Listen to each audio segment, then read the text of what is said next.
Higit ka sa mama mo. Ano pinagagawa mo? Game. Game.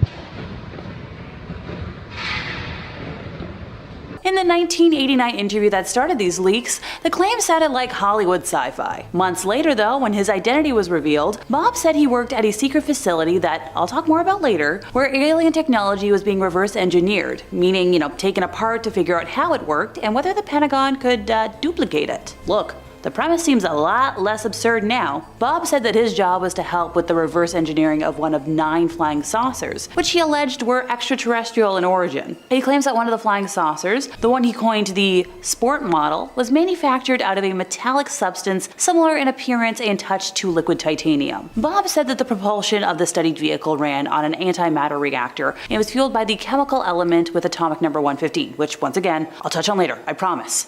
In a subsequent interview that November, Bob appeared unmasked and under his own name, where he claimed that his job interview for work at the facility was with contractor EG&G and that his employer was the United States Navy. Bob said the craft he was working on was dismantled, and the reactor he studied was topped by a sphere or semi-sphere which emitted a force field capable of repulsing human flesh. He further explained that the craft was split into 2 main levels. So the reactor was positioned at the center of the upper level, with an antenna extending to the top, surrounded by 3 gravity amplifiers. These were connected to gravity emitters on the lower level, which can rotate 180 degrees to output a gravity beam or anti-gravity wave. In 1989, Bob said the seeds of the saucer he saw were approximately tiny human-sized, and that he had seen alien cadavers of a corresponding size. He's mentioned that the main craft he worked on would aim its belly to the target, and then bring all of the amplifiers to power and fly off in that direction, with the belly or bottom forward. If that description of a spacecraft tilting sounds familiar, I'm assuming you're familiar with the gimbal UFO? So the Pentagon released the video back in 2017, where naval pilots encountered a fleet of the unknown craft off of the coast of Florida in 2015, and have since had dozens of similar encounters. So in that specific video, there's a mechanistic turn against the wind without deceleration, which means a craft without rotors, heat signatures, tail fins, and no tail number, and it was moving in a way that is counterintuitive to aeronautics. So when Bob saw that video, he said it had to be a gravity-propelled craft, which mimics the propulsion system that he described. So okay, if you don't believe me on that one, how about we look at another now famous UFO incident, the 2004 Tic Tac encounter. I've talked about this many times. So the Navy pilot who engaged the Tic Tac, Black Ace's commander Dave Fravor, says he doesn't believe the astonishing craft was made on Earth and that the propulsion might be anti-gravity. So when Bob was shown the Tic Tac video for the first time, it immediately reminded him of the sport mode, which, like I said, that was his name for the craft stashed in the desert. And he says it's the exact same propulsion system. Former Pentagon intelligence officer Lou Elizondo was in charge of ATIP, the secret Pentagon study. He told the I-Team one goal of the project was to determine the physics of UFOs, how they can achieve the seemingly impossible. The military came to believe that the craft relied on special metamaterials, stuff that can't be made with known technology. And hey, Bob made similar claims decades ago and was ridiculed. So what do you know? Now the Pentagon's on the same page all of a sudden. Number 4, what is Area 51? So sure, today everybody knows that Area 51 is the common name of a highly classified United States Air Force facility within the Nevada Test and Training Range. As a remote detachment administered by Edwards Air Force Base, the facility is officially called Homey Airport or Groom Lake, depending on who you ask. Okay, I feel like I'm forgetting something. Don't tell me. I'm sure it'll come to me eventually. Oh, I got it. It's home to all things unknown, and lots of alien and UFO believers, such as myself, are pretty sure that that's where all the flying discs and more tend to be housed. It's commonly thought to support the development and testing of experimental aircraft and weapon systems. Now, it has never been declared a secret base, but all research and occurrences in Area 51 are top secret or sensitive compartmented information. So make of that what you will. The CIA only publicly acknowledged the base's existence on June 25th of 2013, following a Freedom of Information Act request filed in 2005 and declassified documents detailing its history and purpose. So how does Bob play into all this? Well, we're gonna go back to 1989 when he appeared in that interview with investigative reporter George Knapp on Las Vegas TV station Klaus under the pseudonym Dennis and with his face hidden to discuss his employment at S4, a subsidiary facility he claimed exists near the Nellis Air Force Base installation known as Area 51.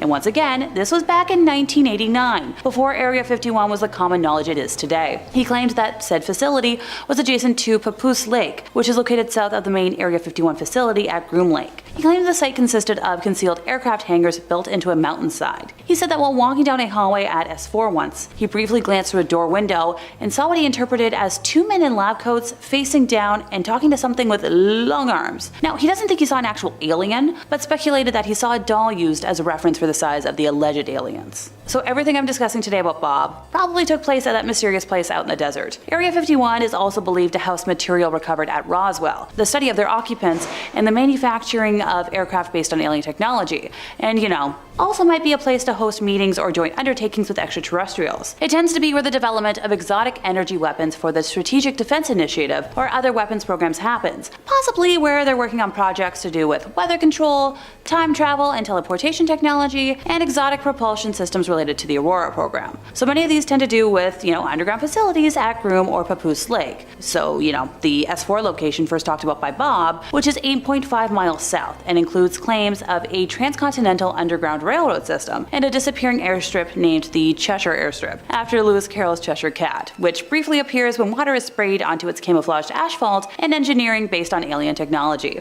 Number 3, contact with Zeta Reticuli. So Bob has claimed that during his, joining the program, he read briefing documents describing the historical involvement of Earth for the past 10,000 years with extraterrestrial beings described as gray aliens from a planet orbiting the twin binary system Zeta Reticuli. As of September 2019, no extrasolar planets have been found in the system, according to government experts, but we all know that they can lie to us about that. So for the uninitiated, what the heck is Zeta Reticuli? So this is a wide binary star system in the southern constellation of Reticulum. From the southern hemisphere, the pair can be seen with the regular eye as a double star in very dark skies. Based on parallax measurements, this system is located at a distance of about 39.3 light years from Earth. Both stars are solar analogs that have characteristics similar to those of the Sun. They belong to the Zeta Herculis moving group of stars that share a common origin. So you might be asking, okay Alexa, what does this have to do with aliens? So does anybody remember Skinny Bob? If not, I'll refresh your memory. So a very curious video showed up on YouTube in 2011, showing a collection of leaked videos where you can see an alien being interrogated by some sort of government agency of sorts. It's a typical gray type entity shown being interviewed and examined, supposedly as part of some sort of diplomatic exchange, and here's the moment you've been waiting for. He says he's from the Zeta Reticuli star system, sent as part of an envoy to discuss matters of mutual concern. According to the videos, the aliens would be escorted by special officers and only meet with high-ranking officials. Although several aliens are claimed to have been present, the one most prominently featured was given the nickname Skinny Bob. The alien appears as a very thin, slouched-over figure with an oversized bald head, slit-like mouth, large eyes that seem expressive and blink, and claw-like hands. Now, there was apparently a whole series of interviews conducted with the creature between 1942 and 69, although only a few clips have managed to get leaked out. The most well-known clip simply shows Skinny Bob sitting at a table, apparently in a telepathic interview, after which we see footage of the alien from head to toe, showing its disproportionately long arms and overall build. After that, there is a shot of it within a pool of some sort of liquid where it was supposedly asleep. Now, according to the videos, the aliens were often filmed without their knowledge or agreement, with document 072-E supposedly describing an incident in 1961 where 3 of the beings realized they were being secretly filmed by a hidden device, which was considered a violation of their agreement. There was a treaty that stipulated that photographs and filming of the entities would not be allowed unless specific permission was given. The diplomatic exchange of it all matches up with what we know about Area 51 being a place for secret meetings and more. Number 2, Men in Black erasing history. So yeah, it's no secret the government has the power to erase or cover up whatever they want. And what they've done to Bob in an attempt to discredit him is a very clear example of that control. So Bob is adamant that his employment and education records have been erased and modified. So remember how I mentioned that he's a physicist? So Bob claims to have obtained master's degrees in physics from MIT and in electronics from Caltech, but mysteriously, both universities show no record of them. Now, I get one institution losing records can be explained, as like a clerical error, but both losing records are a little suspicious. Earlier, I also mentioned how Bob claimed that his job interview for work at the facility was with contractor EG&G, and that his employer was the United States Navy, right? Well, EG&G stated it had no records on him, and his employment at a Nellis Air Force Base subsidiary has also been discredited by skeptics, as well as the United States Air Force. Once again, discredited or simply just erased by the government. Bob claims to have worked as a physicist during his tenure at the Los Alamos Meson Physics Facility, but an inquiry into his position revealed his role to have been a technician for a contractor firm, and that he worked neither as a physicist or for Los Alamos. Not to sound like a broken record, but it's clearly the men in black at work here, and skeptics just need to understand that. Number 1, Element 115. Alrighty, the moment we've all been waiting for. What the heck is Element 115 and what does it do? So Bob has claimed that the propulsion of the studied vehicle that he reverse engineered ran on an antimatter reactor and was fueled by the chemical element with atomic number 115, which at the time was provisionally named unempentium and had not yet been artificially created. It was first synthesized in 2003 and later named moscovium. He said that the propulsion system relied on a stable isotope of E115, which allegedly generates a gravity wave that allowed the vehicle to fly and to evade visual detection by bending light around it. Now, no stable isotopes of moscovium have yet been synthesized. All have proven extremely radioactive, decaying in a few hundred milliseconds. In 2017, Bob's workplace was raided by the FBI and local police, which he theorizes was to recover element 115, a substance he said he kind of kept from the government lab. I don't blame him. Kicking us off at number 10, we have the O'Hare International Airport. In November 2006, things started to get a little bit unexplainable for staff at Chicago's O'Hare International Airport. Just as Flight 466 was getting ready to take off for their scheduled flight between Chicago and North Carolina, a United Airlines employee on the tarmac noticed a strange object hovering above gate C-17. As they peered closer, they realized that the object was some sort of vessel, dark grey and metallic in appearance. From 4:15 p.m, during the 5 minutes that the craft was visible, a total of 12 United employees, as well as a few witnesses from outside the airport, witnessed the saucer-shaped object in flight. Shortly afterwards, witnesses claimed that the craft shot upward, breaking a hole in the clouds, enough so that the United flight staff could see the blue sky through it. The story was quickly picked up by the Chicago Tribune and later made international news. Strangely though, because the UFO wasn't picked up by the airport's radar, the airport officials refused to investigate, claiming that it was merely a weather phenomenon. Next up at number 9, we have the Stephenville sightings. In 2008, the small town of Stephenville, Texas, got a bit of a strange surprise during one particular pleasant evening in January. Mostly known for its dairy farms, Stephenville is located 100 miles southwest of Dallas, and for the most part is a pretty regular town. But on January 8th, dozens of its citizens reported a series of strange white lights above Highway 67. At first, they traveled in a single horizontal arc and then switched to a series of vertical parallel lines. A local pilot, Stephen Allen, reported that the lights spanned about a mile long and half a mile wide. He also estimated that they were traveling about 3,000 miles an hour. Just as a benchmark, the average airliner travels at around 575 miles an hour. On top of this, no sound was reported by any of the townspeople. Weeks later, after the story caught some traction, the US Air Force explained that they were flying F-16s in the area. The townspeople, they didn't buy it. Why? Because F-16s can't fly anywhere close to the speeds that the lights were sighted at. So, who knows? Bringing it in at number 8, we have the USS Nimitz encounter. For 2 weeks, the USS Princeton was on a routine assignment, tracking reported objects that would appear at 80,000 feet and then plummet to hover above the Pacific Ocean. What's that, they asked. By November 14th, 2014, the ship had noted an object that appeared 100 miles off the coast of San Diego. After another nearby naval vessel, the USS Nimitz, had dispatched 2 fighter jets to the location, what they first saw appeared to be churning, boiling water in an oval shape underneath the surface. Then, suddenly and out of nowhere, the pilots reported a white tic-tac-like object that appeared above the water. The strange vessel had no visible markings that would indicate an engine, wings, or even a window. The 2 pilots, Commander David Fravor and Lieutenant Commander Jim Slate, attempted to intercept the craft, but it quickly accelerated away and disappeared. Later, it reappeared on radar 60 miles away. The UFO moved at 3 times the speed of sound and twice the speed of the fighter jets. Scary stuff. Next up at number 7, we have the story of William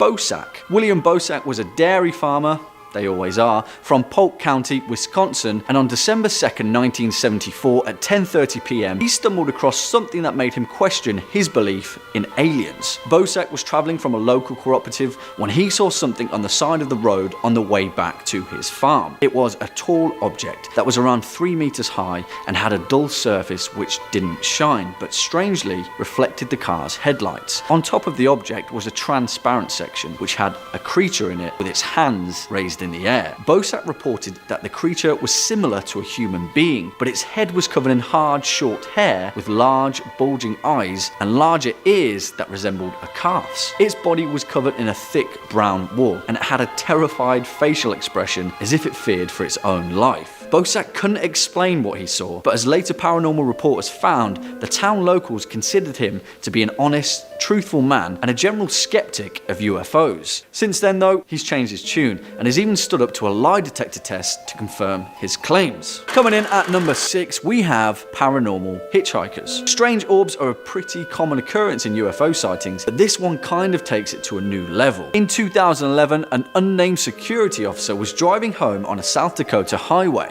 Suddenly, hundreds of opaque red lights began to appear around his vehicle and circled the moving car like a strange alien halo. The driver reported to police that he was still doing 60 miles an hour, but suddenly the car rapidly began to decelerate with absolutely no explanation. And then the lights, well, they just vanished. The driver later told police that as he was readjusting to what had happened, he noticed the lights re-emerge at the side of the road. It strangely began to assemble itself into some sort of glowing life form, and then without pause, it was on the bonnet of the car. He reported that it had long, translucent fingers that stretched through the roof of his car. The creature then ran its fingers down his back, which left a searing, burning pain. However, the officer also reported that he felt as if the creature was trying to communicate with him. As soon as the driver saw headlights in the distance, the creature reportedly dematerialized and disappeared, but the driver was left with some pretty terrifying memories. Jumping on in at number 5, we have the story of Gabriel. In Ethiopia, sometime in the 1960s,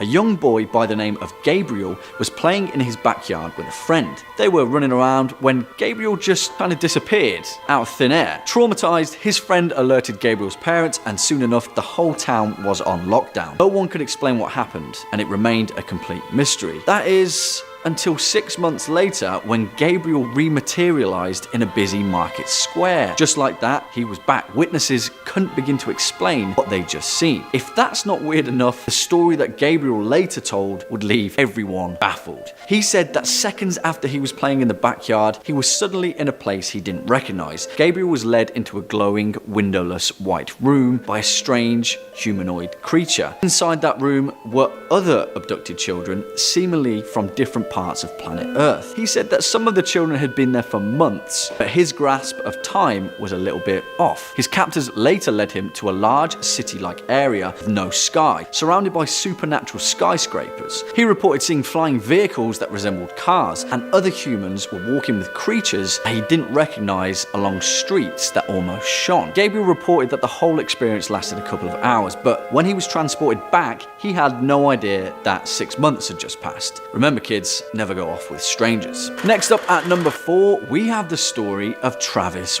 Walton. Now, this one is pretty damn weird, so just stick with it. The case begins in November 1975 at the Apache Sitgreaves National Forest near Phoenix, Arizona. Travis Walton was a forestry worker, and along with 6 colleagues, they were on a tree thinning project out in the woods. The 7 of them reported at first seeing mysterious lights, which then materialized into some sort of flying saucer up in the canopy. Mesmerized, Walton was the only one to get out of the vehicle and approach the craft, despite his friends yelling at him to get back. Suddenly, Travis was hit by what he refers to as an energy beam, and he was blasted back over 20 feet. He disappeared over the trees while his colleagues were still trying to figure out what the hell had just happened. Originally, police thought that this whole thing was an elaborate cover-up by his colleagues, and in reality, they'd murdered him and disposed of the body. But everyone lost their minds when Travis turned up 5 days later, claiming that he'd been abducted by aliens and that he'd had to fight his way out. Travis claimed that 3 humanoid beings held him captive. They were grey, smooth-skinned, and blemishless. Later, all 7 of the group passed lie detector tests, adding credibility to this bizarre ordeal. Coming in at number 3, we have the Valentich disappearance. Now, this story is pretty compelling, and whatever the truth really is, some downright weird stuff went on here. At 7:12 p.m. on the 21st of October 1978, one of the most unexplainable UFO sightings in modern history occurred over the Bass Strait in Australia. Born on the 9th of June 1958 in Melbourne, Frederick Valentich was a 20-year-old shop assistant with a passion for aviation. During his 127-mile flight, Fred intended to fly out to King Island, but during his journey, he ran into something a little bit strange. Fred advised Melbourne Air Traffic Control that he was being accompanied by an aircraft that was about 300 meters above him. Air traffic replied that there was no known traffic at that level. He described the vessel as being long and having some unusual features, illuminated by 4 bright landing lights, and was acting in a very strange way. Visibility was good and winds were light, so Fred quickly ruled out the possibility of an optic illusion. The craft passed him regularly at high speeds before switching up direction and altitude. Frederick claimed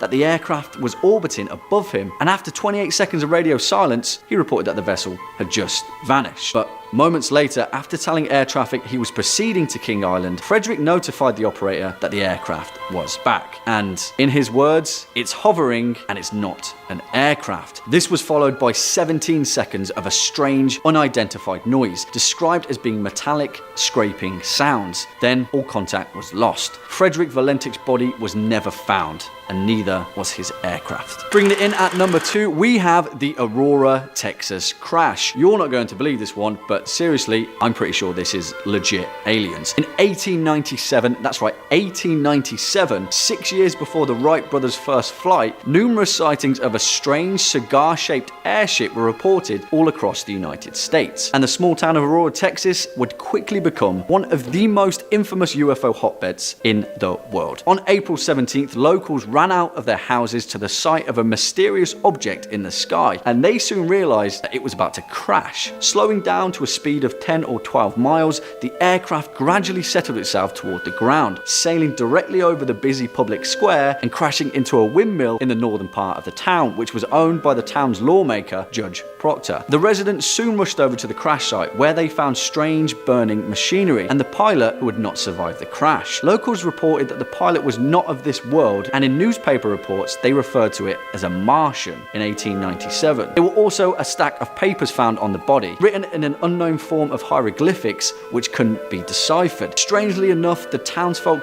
buried the pilot in the nearby Aurora Cemetery. Yeah, let's stop there. The body is allegedly still somewhere in the local cemetery, buried in an unmarked grave. The cemetery even contains a historical commission marker that mentions the incident. There you have it. There's an alien buried somewhere in Aurora, Texas. And finally, at our number 1 top spot, we have the Roswell incident. No alien list would be complete without the most infamous and near enough credible UFO landing in history. In July 1947, a strange airborne object crashed on a ranch in Roswell, New Mexico. The big kicker to this story, though, is how the US military reacted to the events that would later unfold. On July 8th, an Air Force public information officer named Walter Holt issued a press release stating that officials had recovered a flying disc from the Roswell crash site. Later that day, the Air Force changed their story, claiming that the flying disc was actually in fact a weather balloon. Seems a little bit fishy, right? The incident faded into obscurity for over 30 years, but in 1978, dozens of officials poured forward claiming that the whole Roswell incident was a complete cover-up, and that as many as 11 alleged crash sites had been part of a large-scale military operation to contain the truth. In 1989, a former mortician named Glenn Dennis put forward a detailed personal account where he claimed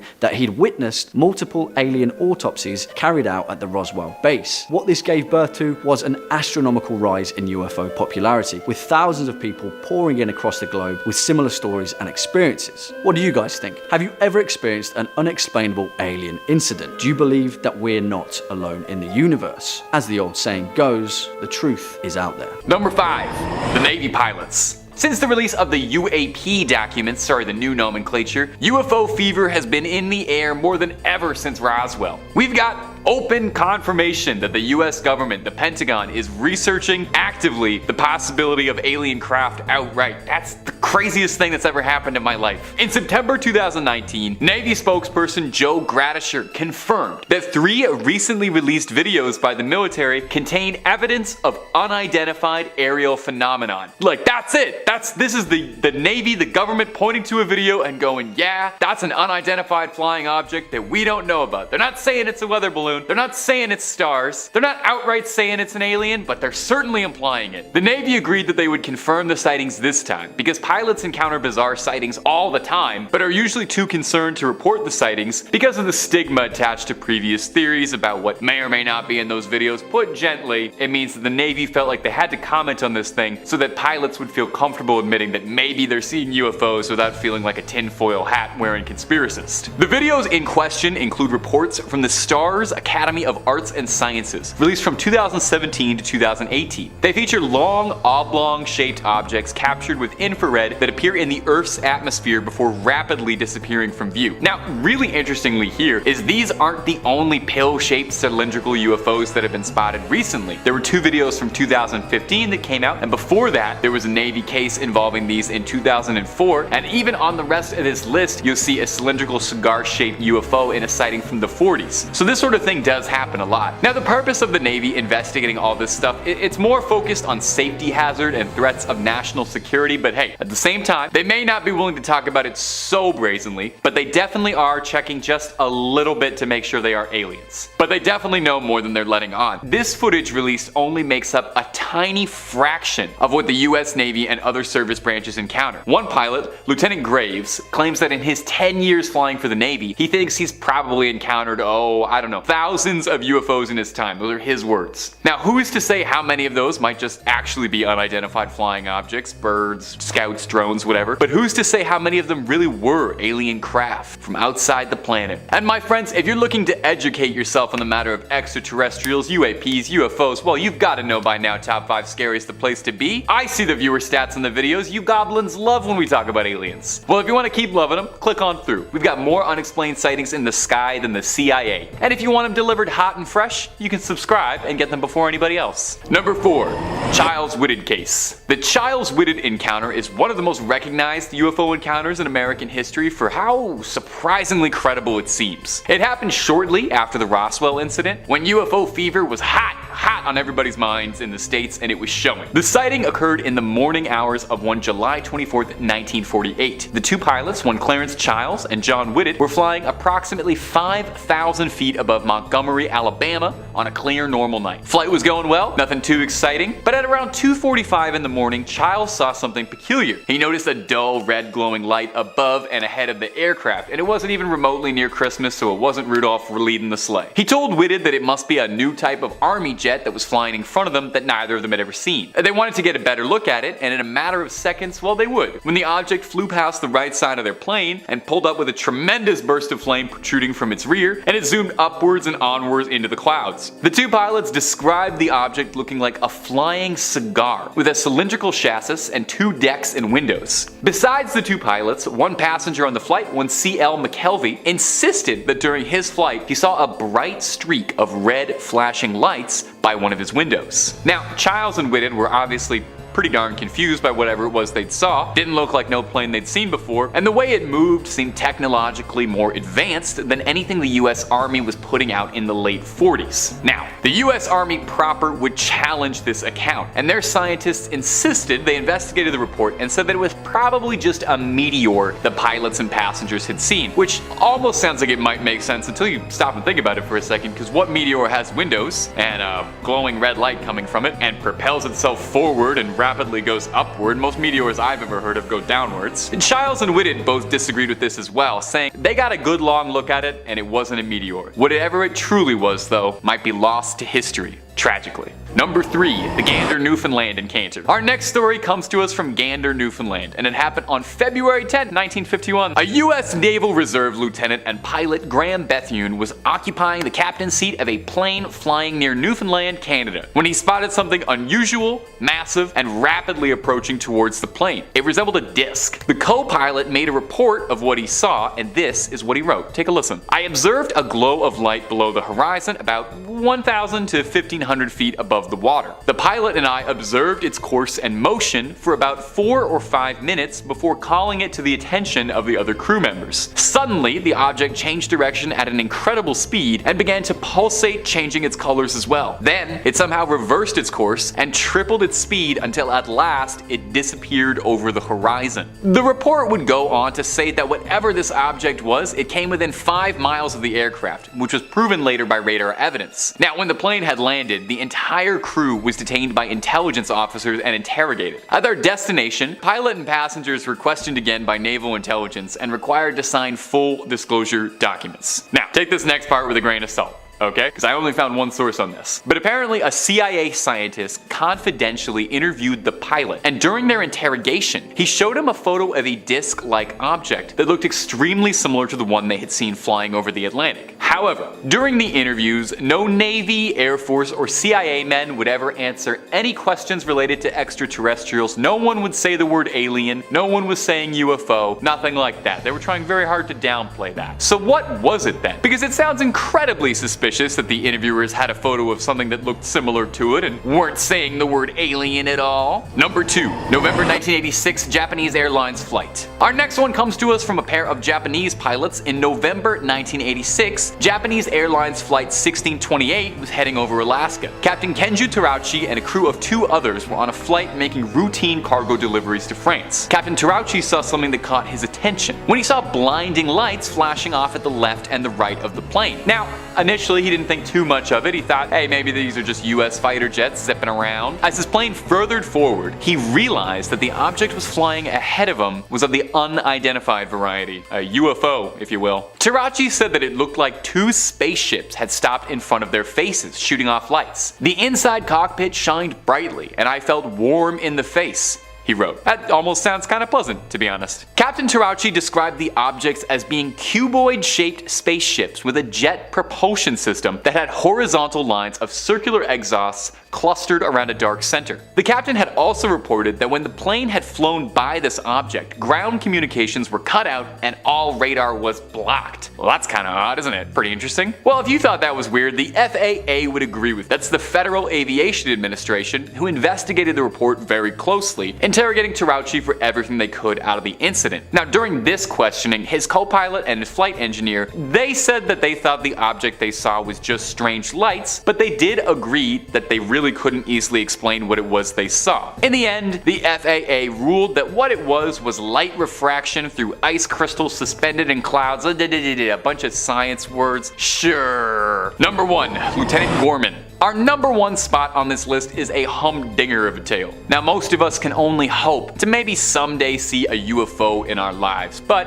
I mean, maybe if you were like me and you watched Star Wars way too many times and you still ask the hairdressers to get your hair cut like Luke Skywalker, not like anybody I know. Maybe you dream of flying an X-Wing through the stars, dodging lasers, getting into a cool alien dogfight. It's a shame none of us can claim we've done that, except, you know, George Gorman of the North Dakota National Guard. I don't think anyone would expect there to be anything exciting happening in North Dakota, but one of the best UFO encounters in American history did. Let's take a little listen and learn about it. It was 1948, a year after the New Mexico Roswell incident, while people were still hyper-focused on little gray men and flying saucers. Lieutenant Gorman was flying a fighter jet solo around the skies above Fargo when he saw what he thought was an aircraft around 500 feet below him. He radioed his tower, but the operator told him that there weren't any other planes to be around and that it was a suspicious vehicle. So Gorman told the tower back he was going to investigate the situation and flew in within 1,000 yards to try and positively ID the subject. Gorman said it looked to be about 6 to 8 inches, clear white and completely round without fuzz at the edges, and it was blinking on and off. As I approached, the light suddenly became steady and pulled into a sharp left bank. I thought it was making a pass at the tower. Gorman then said he thought the light charged at him. He didn't want to be the first pilot to crash into a UFO, so he readied himself to avoid it, but found the object suddenly shot straight upwards in the air, directly above him, and then disappeared disappearing into the clouds. Gorman tried his best to pull up to follow along, but his plane went into a stall while he was trailing it and the entity had vanished. Back at the air tower, 2 traffic controllers reported they also saw a light flying above the airstrip they couldn't explain and weren't present on any flight logs. Gorman was questioned about what he saw, and he said he was convinced that it wasn't just a light, that it moved too naturally, that it moved like it was reacting to his movements, as if it was playing a game with him. He said there was thought and precision behind all its maneuvers. We should ask it what it thought about all of that if Gorman was moving too naturally, reacting to all of that. Coming in at 5,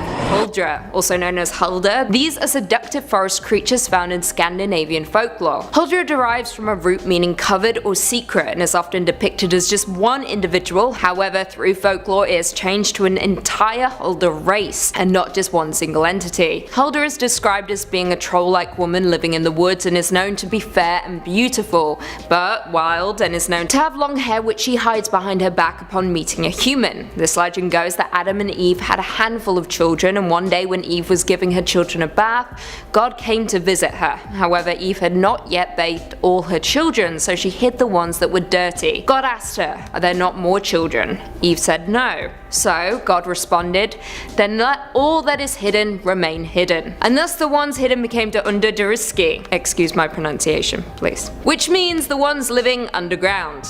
The hidden children became lost souls under the surface of the earth, calling for someone to be with them, usually human passerbys. Huldra was one of these children, yet somehow managed to remain on the surface of the earth. Be warned, she is neither good nor evil and cannot be trusted. Coming in at 4, Jotni, also known as Jotun or Jotnar. This legend is described as being a type of entity contrasted with gods and other figures such as dwarfs and elves. In Norse mythology, Jotni appears as a giant being, often ugly and lumpy, with many of them in possession of great knowledge.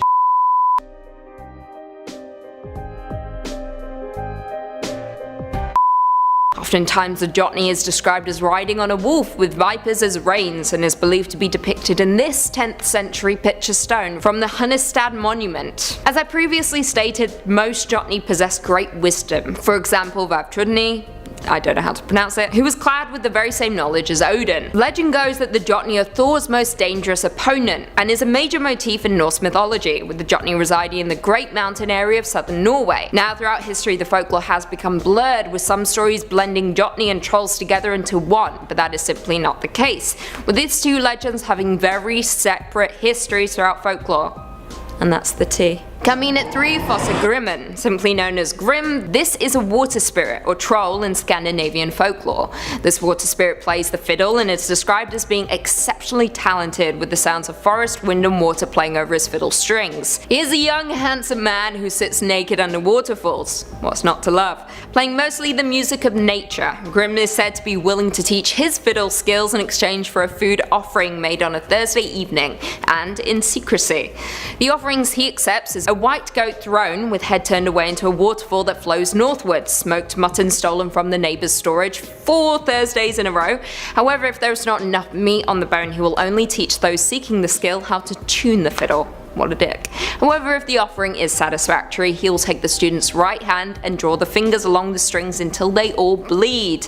But after that time, the student will be able to play so well that, I quote, "the trees shall dance and torrents in their falls stand still." It is rumoured that Torgeir Orgensen, better known as Millergutten, was a famous fiddle player from Telemark, Norway, who was so good at the fiddle that he was believed to have sold his soul in exchange for Grimm's skills. Coming in at 2, Nokken. Nokken is the Norwegian name for a specific type of water spirit, also known as the Nak or the Nika. The Nokken are supposedly able to shapeshift, but are more commonly known as male water spirits who lure women and children to their deaths, usually using their enchanted violin. This most commonly occurs at Christmas or on Midsummer's Eve, with the Nokken targeting pregnant women or children that had yet to be baptized. Now, it's not easy to describe the appearance of the Nokken due to its tendency to shapeshift. However, reports have stated that he is a rather elegant man, oftentimes lurking inside the waterfall. mythical. Seems to be where all the hot men are lurking these days. However, sometimes he has been depicted as a brook horse. Be warned, the Nokken will become unhappy if he does not have access to water, with tales emerging of one spirit who went to live with a human after they had fallen in love, but was unable to stay due to their deep yearning to be by the water. So if you ever find yourself lured in by the Nokken, just drain that waterfall and run away. Easy enough, right? However, don't fret too much, with most crediting this legend as a manifestation of the dangers associated with water. And finally, coming in at number 1, trolls. I mean, of course, trolls are the primary legend in all of Scandinavian mythology and folklore. Old Norse history describes trolls as beings that dwell in isolated rocks, mountains, or caves and lives together in small family units that are rarely useful to human beings. Now, trolls are said to be inspired by the cruel giants who were the primary enemies of the gods who lived in the mountains of Utgard. They are said to have human-like appearance, but they are incredibly big and ugly. No shame, just facts. Now, like all legends, it varies from source to source, with some trolls being dim-witted, some have no particular grotesque characteristics, to others being dangerous to human beings. Now, although some are described as being man-eaters and as turning to stone upon contact with the sun, trolls are also attested as being solitary beings living far away from civilization. Upon the arrival of Christianity around the 1300s, the stories began to change, with stories emerging of the trolls being able to smell the blood of a Christian man, with them basically representing anything of the old times, which the new religion condemned. Number 5 on this list is Helen Sharman. Dr. Helen Sharman was the first ever British woman to go to space. She went in 1991 on a mission to the Soviet space station. Dr. Helen Sharman is extremely well educated, renowned in her community, and is one of the very few people in the history of humankind who's actually been to space. Therefore, I hold her opinion in extremely high regard when we're referring to something like extraterrestrial life. And her opinion is that said life is already here. Dr. Helen Sharman told The Observer's magazine that aliens exist. There's no two ways about it. There must be all sorts of different forms of life. She went on to say in her interview that it's possible they're here right now and we simply can't see them. Like I said earlier, this is an actual astronaut who's saying this right now. Someone who very clearly knows far more about this than your average Joe, and whose opinion should be acknowledged. Now, just because one person believes that alien life could potentially be on Earth, well, that's far from fact. But oftentimes when we think about aliens and the potential of them being on our planet, it can easily get chalked up to some mumbo jumbo from people who aren't well researched or properly educated on the topic. That certainly can't be said about Helen Sharman, and I think that the fact that someone of this background is openly coming out and giving this opinion shows that the culture surrounding aliens is changing. I think that as time goes on, we'll see a lot more individuals like Helen come out and express this opinion, further adding to the validity of alien life living among us. Number 4 on this list is Oumuamua. Oumuamua was first discovered on October 19th in 2017, and it holds the title as being the very first discovered interstellar object to visit our solar system. Now, even though this object isn't necessarily evidence of aliens being here on Earth, a lot of people look to it as evidence of aliens' existence as a whole. The biggest name on this list of alien believers being Avi Loeb. Avi is a Harvard professor for astrophysics and has made it known that he doesn't think this object entering our solar system is your typical comet or asteroid. He's come out and said that this object is actually an alien probe sent to search for other life in the universe. In fact, he wrote, Oumuamua may be a fully operational probe sent intentionally to Earth's vicinity by an alien civilization. One of the biggest reasons he thinks this and others believe it is due to this object's strange movement. The speed at which this object is flying doesn't seem to fit in with our current laws of physics. The object is simply moving too fast for the gravitational pull that we believe to be acting upon it. It's also flipping and maneuvering itself in a way that doesn't seem to make any sense. Now, this thing is wildly far away, so even though we can get a rough estimate of how big it is, and it certainly is very sizable, it's hard to know for sure exactly what this thing is. He has faced some backlash in the scientific community for his claims, but then again, everybody who comes out and talks about aliens typically does. All we know for sure about this thing is that it came from a completely different solar system and seems to be accelerating in speed, which doesn't make any sense to anyone. I don't want to wholeheartedly jump on the alien train simply because of this logic, but I also don't think that immediately writing off a Harvard astrophysics professor is the smart thing to do either. Number 3 on this list is alien bacteria. One of the biggest knocks against any argument associated with aliens is that our solar system hasn't shown any signs of life except for Earth. This isn't necessarily true though, based on a recent study that has come out in regards to Venus. Venus is one heck of a planet and certainly not somewhere that I would want to live. The storms are mighty, the temperature is way too hot, and acid regularly rains down from the sky. Not the ideal location if you ask me. One thing that Venus is also home to is a rare poisonous gas, phosphine. Now you're probably thinking, well, how would a poisonous gas indicate any signs of alien life? Wouldn't it indicate the opposite? And in most cases you might be right.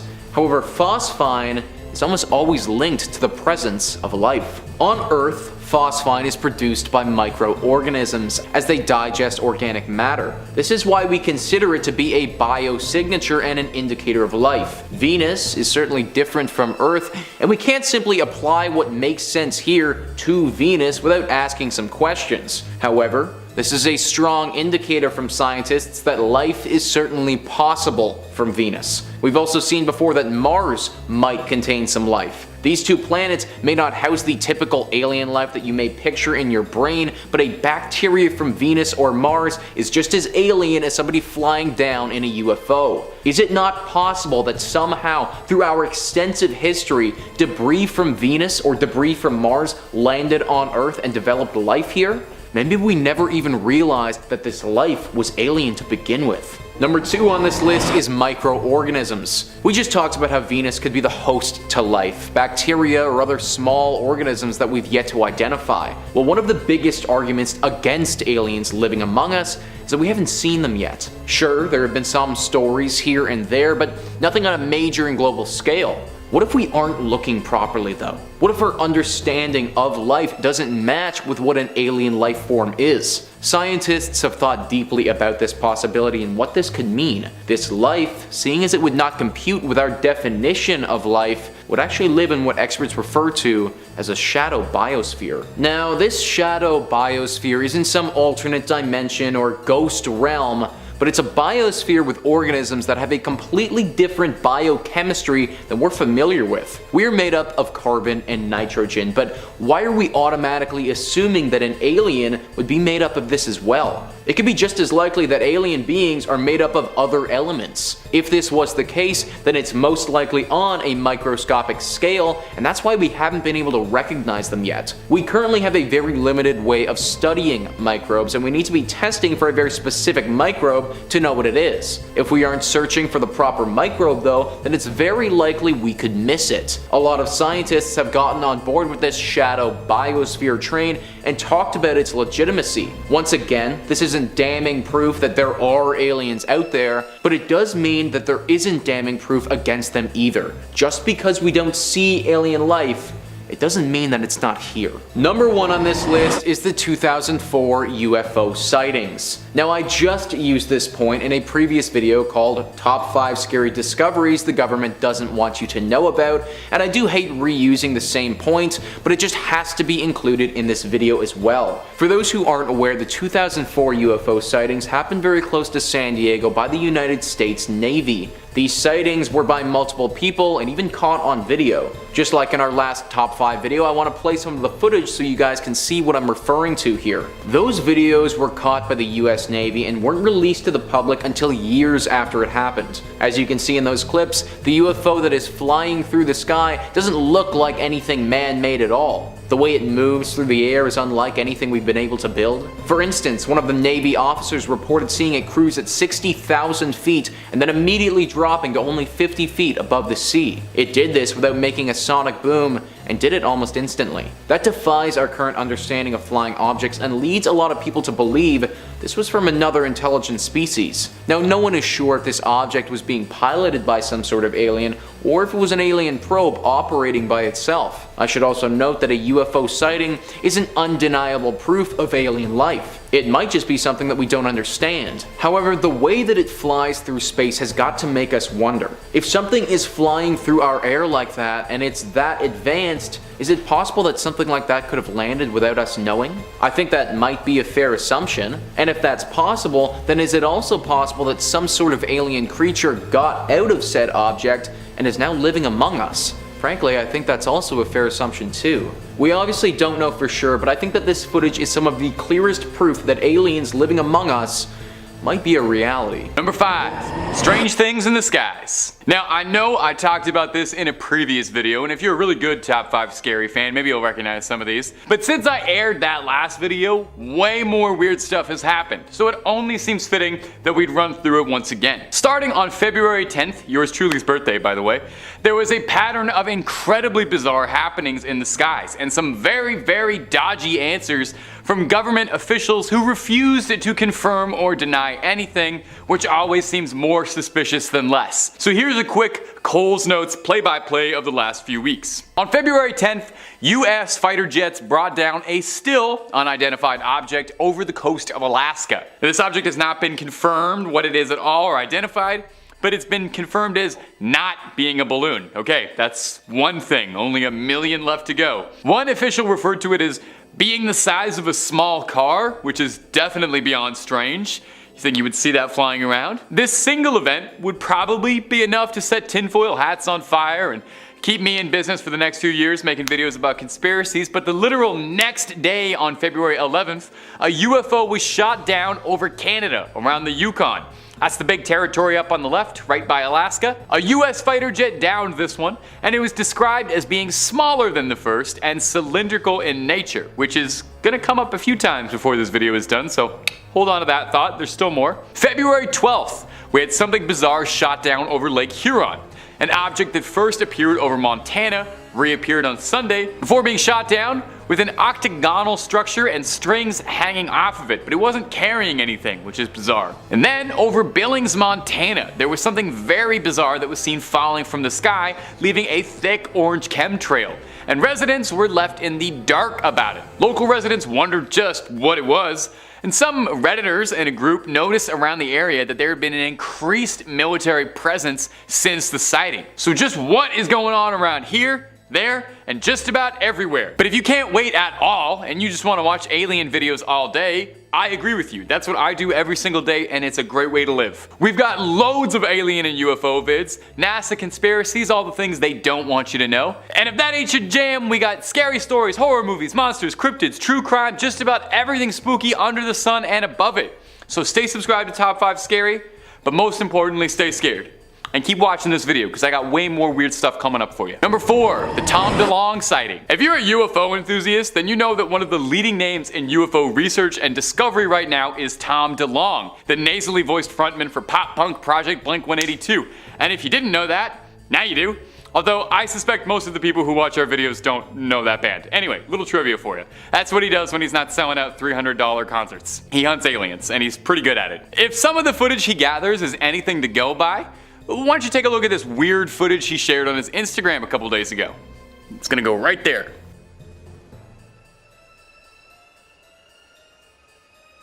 Pretty darn weird, huh? If that isn't one of the most clear, close encounters I've ever seen, I'm not sure what is. You can practically trace the outline of the flying saucer. It looks like the platonic flying saucer, like the one we all imagine when we close our eyes. I can almost see the little green man inside. On his Instagram, DeLonge wrote this caption: "Enjoy. They are real." To the Stars Media will be turning real events like these into major feature films and television series to bring the facts to the world. Note the whirling sound from the propulsion. Now, To the Stars is the fringe research company owned by Tom DeLonge, hoping to spread information and explore the possibility of UFOs and UAPs, and it does also sound like it's a plan to get Tom DeLonge some more money by making a cinematic alien universe. Whatever his endgame is though, can't deny the footage posted here is eerily compelling. Number 3, Gary McKinnon. Now, I've talked a bit about Gary McKinnon before on this channel because I am obsessed with this story. He's a notorious hacker who broke into NASA's security. His story is a cool one. I love anytime you hear someone pulling a fast one over a government agency like this, so it bears repeating. He's a genius computer hacker with a lot of spare time and wanted to know just what the Yanks were hiding from his home in Scotland. He wanted to go after NASA's data server to see if they had anything hidden they'd never told anybody about. Been called the biggest military hack of all time, so I'd wager maybe he found something. Why risk your life, career, freedom on this exactly? McKinnon claims he had received an insider tip that the US had reverse engineered technology from UFOs, free energy. In his own words, he said, "This should not be kept hidden from the public when pensioners can't even pay their fuel bills. And it's just like a bonus if you get some alien stuff on the side." So what did he find? McKinnon claims in his searching he saw images of aircraft that did not resemble any he had ever seen in his life. One in particular he describes as looking like a massive cigar-shaped craft floating over the northern hemisphere that did not look man-made. He said he was in shock looking at the image and didn't think to take a photo. Well, there's those cylindrical shaped crafts again. I told you to keep thinking about them, and keep thinking about them again because they're going to show up one more time before this video is done. Well, that wasn't the only exciting thing he found. He also found something called the Disclosure Project, a 400-page document outlining testimonials from government agents across multiple branches of service recording sightings of unidentified objects, but that wasn't even the meal ticket. The real jewel was a document of a non-terrestrial officer's sheet. A spreadsheet listing the name of NASA agents to be transferred to new ships or serve on board space stations, but McKinnon noted that none of the names of the vessels existed in any database.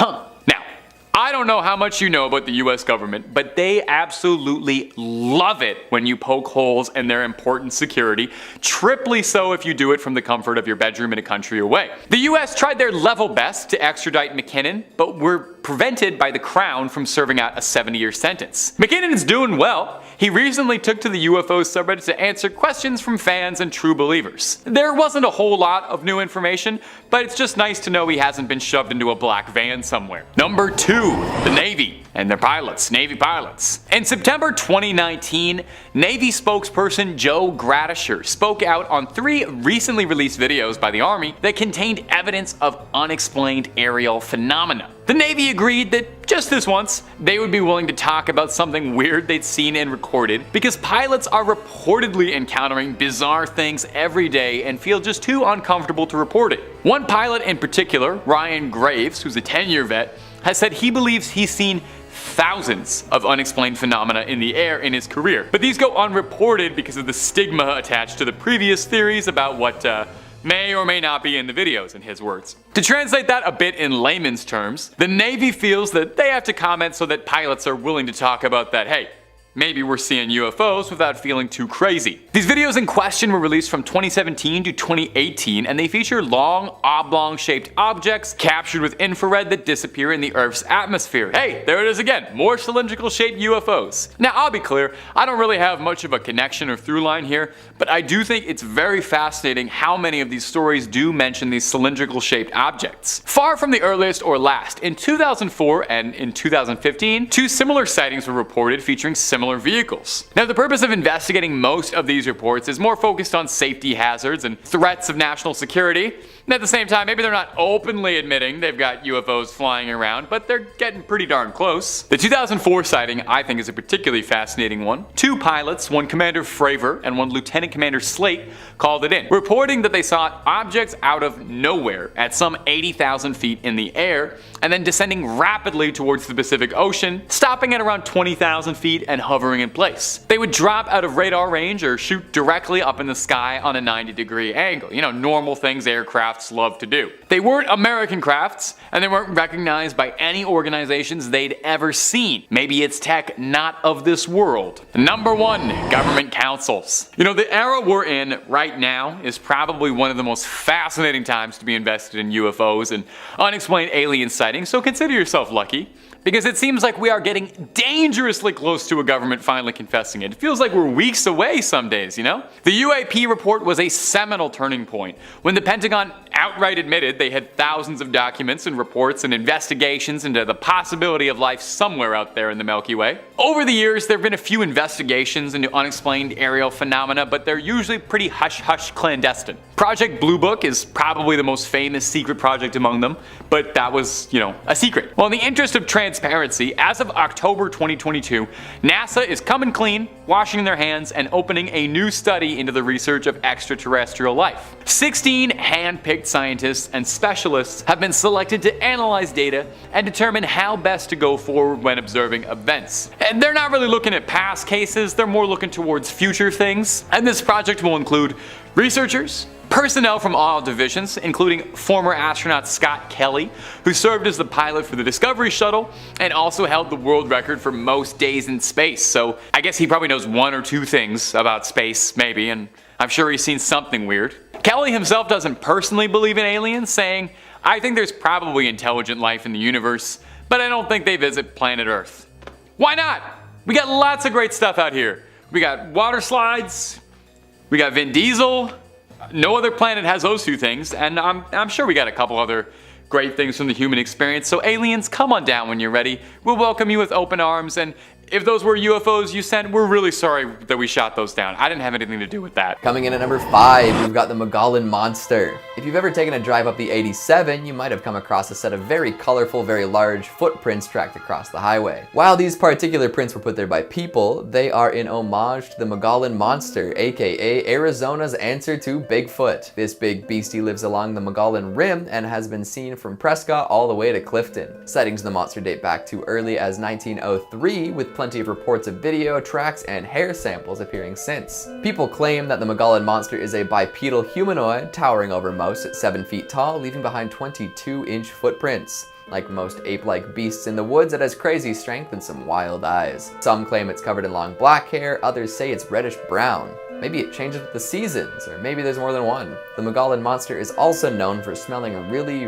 really bad. Like dead fish, skunk, BO, peat moss, and snapping turtle musk. I'd hide out in the woods if I smelled like that too. Part of the reason why it's so rarely sighted is that it tends to be active at night.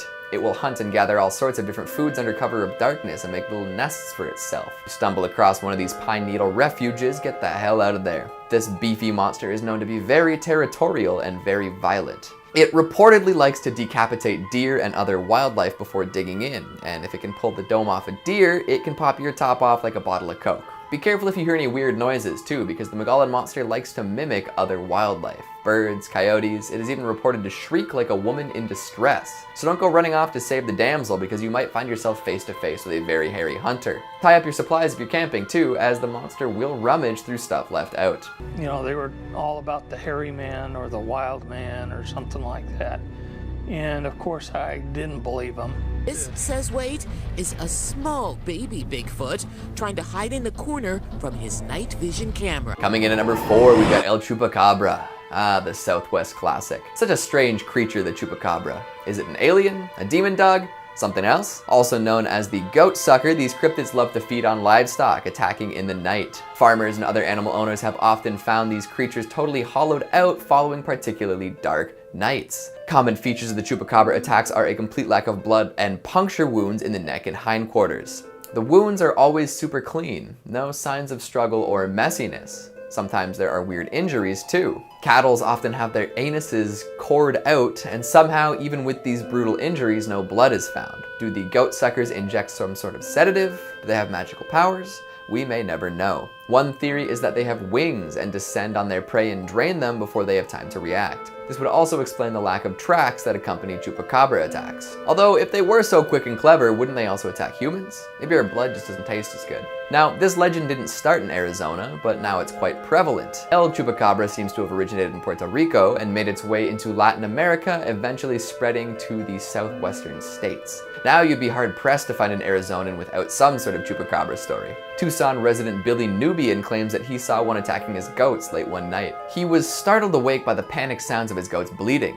Running outside to investigate, he saw a huge rat-like creature pinning one of his goats. It then turned to face Billy, let out a blood-curdling scream, and ran off into the dark. Sarah A. has a similar story where she encountered a half-man, half-ape creature crouching frog-style in her yard. freaky. Coming in at number 3, we've got skinwalkers. These Navajo legends have been cited all over, but have quite a reputation in Arizona. Medicine men possessed by spirits having to choose between good and evil. Often hermits being exiled from their communities. They take the forms of many animals and travel through the wastes. If driving through the arid desert at night wasn't unsettling enough, just wait until you hear about what skinwalkers like to do. Often they'll travel alongside lone vehicles in the dark, even when the car is hoofing it. They'll tap on the windows of the vehicle, trying to get the driver's attention. If the driver stops to see what's going on and gets out of their car, it's not likely that they're coming back. Yikes. There are some hot spots that locals try to avoid at night. Apparently there's a ranch that has been given the name Skinwalker Ranch thanks to the huge amounts of reports made, and San Carlos Reservation is also a place most will warn you away from during the night. Although most forests at night have their fair share of spooky denizens. There's one tale of a man camping alone that really makes you question whether a little adventure is worth it or not. He was hiking along with his dog and found an empty cave to set up camp in. As he unpacked his stuff, he noticed some unsettling cave paintings along the walls. Later that same night, he was woken up by his dog ferociously barking. As he sat up to see what was the matter, he saw a malformed creature slinking near the entrance of the cave. Acting quickly, he shot at it with his rifle, but this only stunned the creature. It called out to him, saying that it wanted to help. Sure. At this point, the man grabbed his dog and hightailed it out of there, leaving all his stuff. He hasn't gone back since. Hopefully he didn't leave anything too valuable behind, although he did escape with his dog and his life, which are valuable enough. Coming in at number 2, we've got the Haunted Antique Mall. Back to Tucson for more terror and troubles, there's an old 2-story furniture store that was converted into an antique mall of sorts. You know the kind, set up like a flea market with all sorts of independent booths selling their wares. Well, one day customers were walking around upstairs looking at the assorted antiques, and they heard some clicking noises. One particularly curious antiquer decided to investigate and found the source. An old typewriter. The thing is, no one was around to operate it. The customers who had heard the typing were the only people upstairs. After that, more and more ghostly tales appeared. Furniture that was left neat and tidy at closing would be strewn throughout the aisles the next morning. Radios would increase in volume with no one around. Employees found themselves frozen in place from time to time, experiencing a distortion of time. They would be stuck there as customers passed by in fast or slow motion. Apparitions would appear all over, sometimes appearing as a grinning boy, other times as a mischievous-looking teenager. Nobody knows who these wraiths belong to. After hearing loud crashing noises upstairs but finding nothing displaced, the owners decided it was time to close down the upper level. Now, considering that all sorts of people were bringing in antiques from different sources, it is possible that all these ghosts came from haunted objects. Or it could be that the furniture store itself is haunted. Nobody's come up with concrete proof of the hauntings, but if you ever find yourself antiquing in Tucson, watch out for paranormal activity. And finally, at number 1, the ghosts of Slaughterhouse Canyon. I mean, the name of this canyon should be enough to give into its bad news. Let me say it again. Slaughterhouse Canyon. Come on. The tale that accompanies the terrifying name comes from the gold rush back in the 1800s. A young family moved out to try their hand at striking it rich. However, this plan did not go very well. Soon they were hungry and destitute. The father would often head out for days, searching for food to sustain him and his family. Tragically, one day he never returned. Without the father to keep them fed, the family slowly starved. As their bodies wasted away, so too did their minds. Eventually, the mother couldn't take it anymore. Her children's cries were too much for her to bear. She donned her wedding dress and ritualistically killed her children. Carrying the corpses down to the nearby river, she wept and screamed. After she dropped their bodies into the water, she wandered around until succumbing to starvation soon after. This sad story forever marred the reputation of Slaughterhouse Canyon. Now, if you visit at night, you might be able to hear the pained cries of the murderous Mad Mother. Tragic and terrifying. In at 5, the Lady in Red in Lower Bay Station. Now, a Lady in Red is a popular theme in many legends and ghost stories, with few popping up across America and Canada. However, this one comes from Toronto, specifically below Bay Station, where another subway station lies, Lower Bay Station. The Toronto Transit Commission reportedly opened the station in 1966 while experimenting with routes, but soon realized that if the route was to become delayed, it would slow down the entire subway system. Therefore, it was shut down just 6 months later. The city later went on to build Bay Station on top of it, connecting the two platforms with a red door that is only accessible to employees. Workers and occasional movie productions still use the old station, however, and it is here that folks have claimed to have seen the Lady in Red wandering the abandoned tracks. People have reported that she has no legs and had only black holes for eyes. Her apparition only lingers for 30 seconds before disappearing. Some believe it to be a woman that was pushed onto the tracks, but no records of any such incident exist. Others think it's more likely she was a former resident of Potter's Field, a cemetery for social outcasts and the poor, which the city attempted to relocate in 1855 to build the station. Coming in at 4, the legend of Gibraltar Point Lighthouse. The Gibraltar Point Lighthouse is located on the Toronto Islands in Toronto. Beginning in 1808, it is the oldest existing lighthouse on the Great Lakes and one of Toronto's oldest buildings.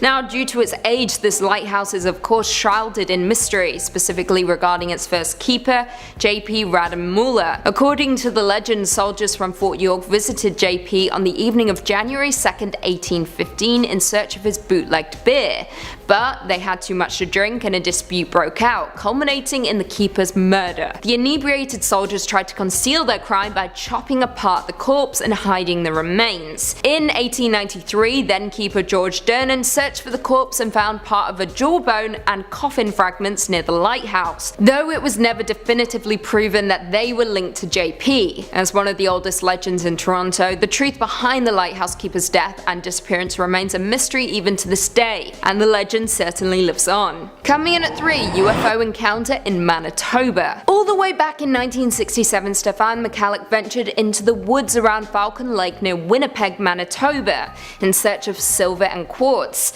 when he was startled by a gaggle of geese that erupted into a clattering of honks. According to his own report, he then noticed 2 cigar-shaped crafts hovering in the air before one flew away. However, the other one landed. Stefan stated that he waited half an hour before approaching. He heard mechanical noises, smelled sulfur, and felt warm air as he gradually got closer. As he did, he noticed an open door panel, and coming from within were colored lights and muffled voices that sounded like humming. Then, out of nowhere, the door panel closed, and a blast of gas from the craft knocked Stefan back and off his feet, with his clothes being set ablaze. He managed to take them off and ran into town when he began to feel extremely sick. Doctors quickly discovered that his sickness was caused by radiation, and officials who checked the site also discovered radioactive soil samples and metal melted into the rocks. Now, since then, the son of Stefan has written a book about the ongoing mystery. Stan McCallick, the son of Stefan, has previously stated that he very clearly remembers the day his dad came home sick and injured after something happened to him in the Falcon Lake woods. I quote, "I recalled seeing him in bed. He didn't look good at all. He looked pale, haggard. When I walked into the bedroom, there was a huge stink in the air, like a real horrible aroma of sulfur and burnt motor. It was all around and it was coming out of his pores. It was bad." The book was launched back in 2017 in conjunction with the 50th anniversary of the incident. In at 2, headless ghosts in Old Montreal. The historic neighborhood of Old Montreal in Quebec is known to be one of the most haunted places in all of Canada. The city's oldest road, St. Paul Street, is supposedly a walkway for the paranormal at night, with visitors often reporting sightings of ghostly horse-drawn carriages or an apparition of Marie Joseph Angelique wearing the same white robe she had on when she was executed. Not only that, but Mary Gallagher, former Lady of the Night, is reported to appear on William and Murray Streets every 7 years, looking for her head, which was taken off by her one-time best friend. If this doesn't do it for you, you can also head over to the Old Montreal graveyards, which are known to be abound with ghostly activity, especially in Mount Royal, North America's largest intact cemetery. Visitors have claimed to see apparitions wandering around the plots at night, as well as hear giggling, creaking, and other eerie noises coming from within the cemetery. More interesting still, some of the ghosts that people have reported seeing include several people who perished on the Titanic, and an often seen Algonquin man who looks over the cliff to the city below. And finally, coming in at number 1, the Cave Monster. One of the most haunting legends to come out of Canada comes to us from my city, Toronto, once again, and supposedly took place in August 1978. It was during this time that a 51-year-old man named Ernest went looking for his missing kitten in a Parliament Street tunnel after crawling into an opening near his apartment building. This is where he described seeing a monster that had grey fur, red eyes, and weighing approximately 30 pounds. Now if you're not from Toronto, we have a sprawling path system, 28 kilometers of climate controlled underground walkways and shopping. However, what if I told you this wasn't the only underground city we have? Well, as reported by the Toronto Sun in March 1979, about 10 feet into the tunnel that Ernest explored, he spotted a thin, human-like figure some 3 feet tall, with, as previously mentioned, grey fur and slanted orange-red eyes. The creature supposedly hissed at him, stating, get out," before fleeing down a side tunnel. Now, it is possible that Ernest was hallucinating or even lying, although saying that, the way the article was written seems to suggest that Laurie Goldstein, the reporter, believed him. Unfortunately, we'll likely never know what actually happened. When the story broke, the entrance to the tunnel had effectively been blocked off by collapsing concrete. Goldstein no longer remembers where the opening was, making the location virtually impossible to find. However, not long ago, someone online spoke of the underground tunnel that may have brought new light to the mystery. I quote, "There is a small opening to the underground tunnels off Parliament Street in downtown Toronto. The entrance is between 2 apartment buildings and leads to the tunnels via the sewers. The underground city beneath Toronto has its centre beneath Gerrard Street and Church Street. Above this area, strange magnetic effects have been observed. It is believed that underground equipment utilising powerful magnetic fields are responsible for the bizarre equipment failures that often are the cause of these accidents." Well, now we know the tunnels are real, do you believe the monster is? You decide. In at number 5 we have Space Mountain. There are a surprising amount of urban legends surrounding this ride at Disney World, which is odd. It is just a ride after all, right? Nothing strange about it. According to legend, one rider was decapitated while on Space Mountain because he supposedly stood up while riding.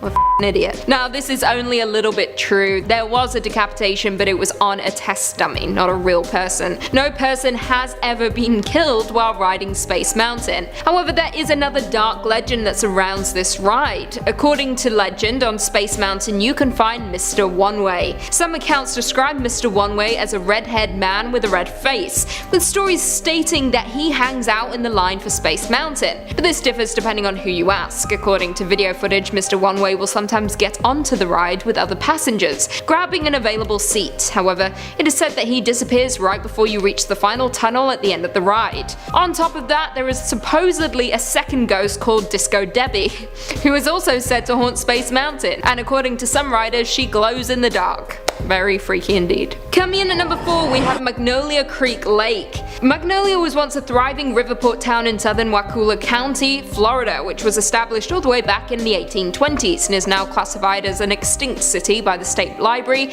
and Archives of Florida. All that remains of the city is a cemetery, with the last known burial being back in 1859. Magnolia Creek Lane is a narrow road fit for one car at a time south of Montverde on the west side of Lake Apopka. According to legend, the road and surrounding lake is haunted by around 200 passengers who were killed in a train wreck. However, many have attempted to find evidence of this, but none has ever been found, yet the legend continues. Now, while the road appears to be built on an old train track, the only documented railroad ran slightly north of the location. Now, this road is supposedly where all kinds of horrible things happened back in the 1890s, and according to some locals, at the creek that runs to Lake Apopka, you can hear the loud screams in the woods. However, when you get closer, they move farther away. The screams are said to be that of the train crew that died. However, skeptics believe this is actually sound that is being reflected from another place. According to a local, Michelle, she said, I quote, "My cousin went to Montverde Academy and heard about this road that runs off 455 that used to be a railroad bed. And they say that if you go down there at night, you can hear ghostly sounds and see eerie shadows of people walking on the road. I don't know for sure about this because I never went there, so it is just what I heard." Coming in at number 3, I-4 Dead Zone.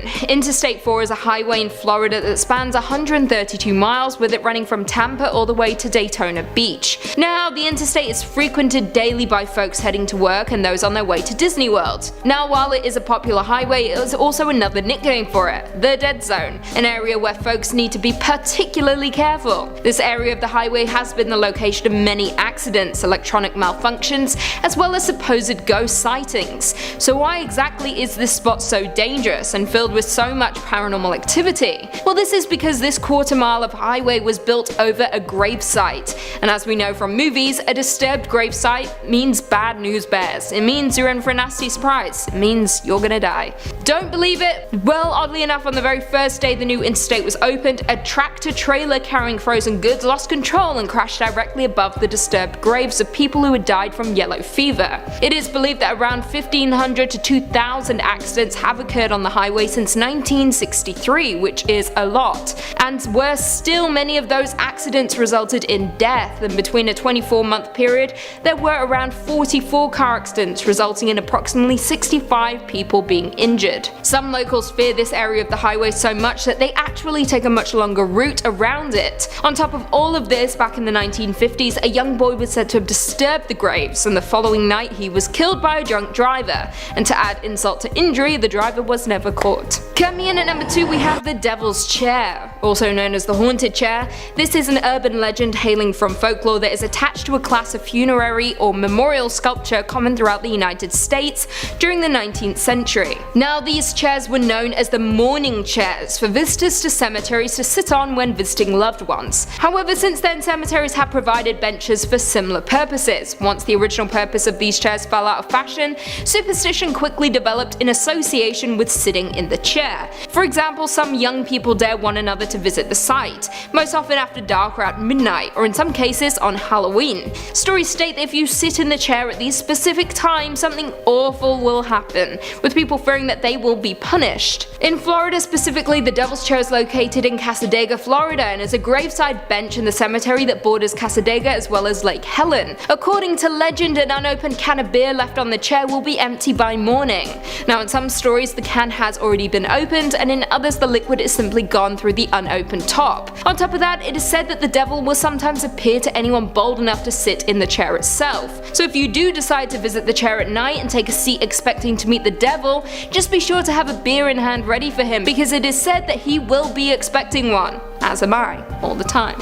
I would like a beer. Maybe that's why I'm evil. I'm the devil. And finally, coming in at number 1, Legend of the Skunk Ape. Also known as the Swamp Cabbage Man, Swamp Ape, Stink Ape, Florida Bigfoot, and Louisiana Bigfoot, this is a creature that is said to inhabit Florida and is named for its appearance and for its unpleasant odor that is said to accompany it. The ape has supposedly been a part of Florida folklore since the settler period, which is absolutely insane. One of the first reports of the skunk ape in Florida came from the year 1818, when a report spoke of a man-sized monkey or ape raiding stores and stalking fishermen. This became particularly common in the 60s and 70s, with one sighting occurring in 1974 which spoke of a large foul-smelling hairy ape-like creature which was said to run upright on 2 legs in the neighborhood of Dade County, Florida. However, some people were skeptical, including investigator Joe Nickel, who stated that these reports may represent a black bear and that the sightings may in fact be hoaxes or misidentification of wildlife. In terms of appearance, the creature is said to resemble the Sasquatch of the Pacific Northwest. However, the skunk ape is said to be shorter in comparison, it has long patches of fur on the shoulders and arm, and is often described as a mottled rusty red colour as opposed to the Sasquatch's brown and black coat. In at number 5 we have Jim Morrison. Born James Douglas Morrison, he was a singer, songwriter and poet who served as the lead vocalist of the rock band The Doors.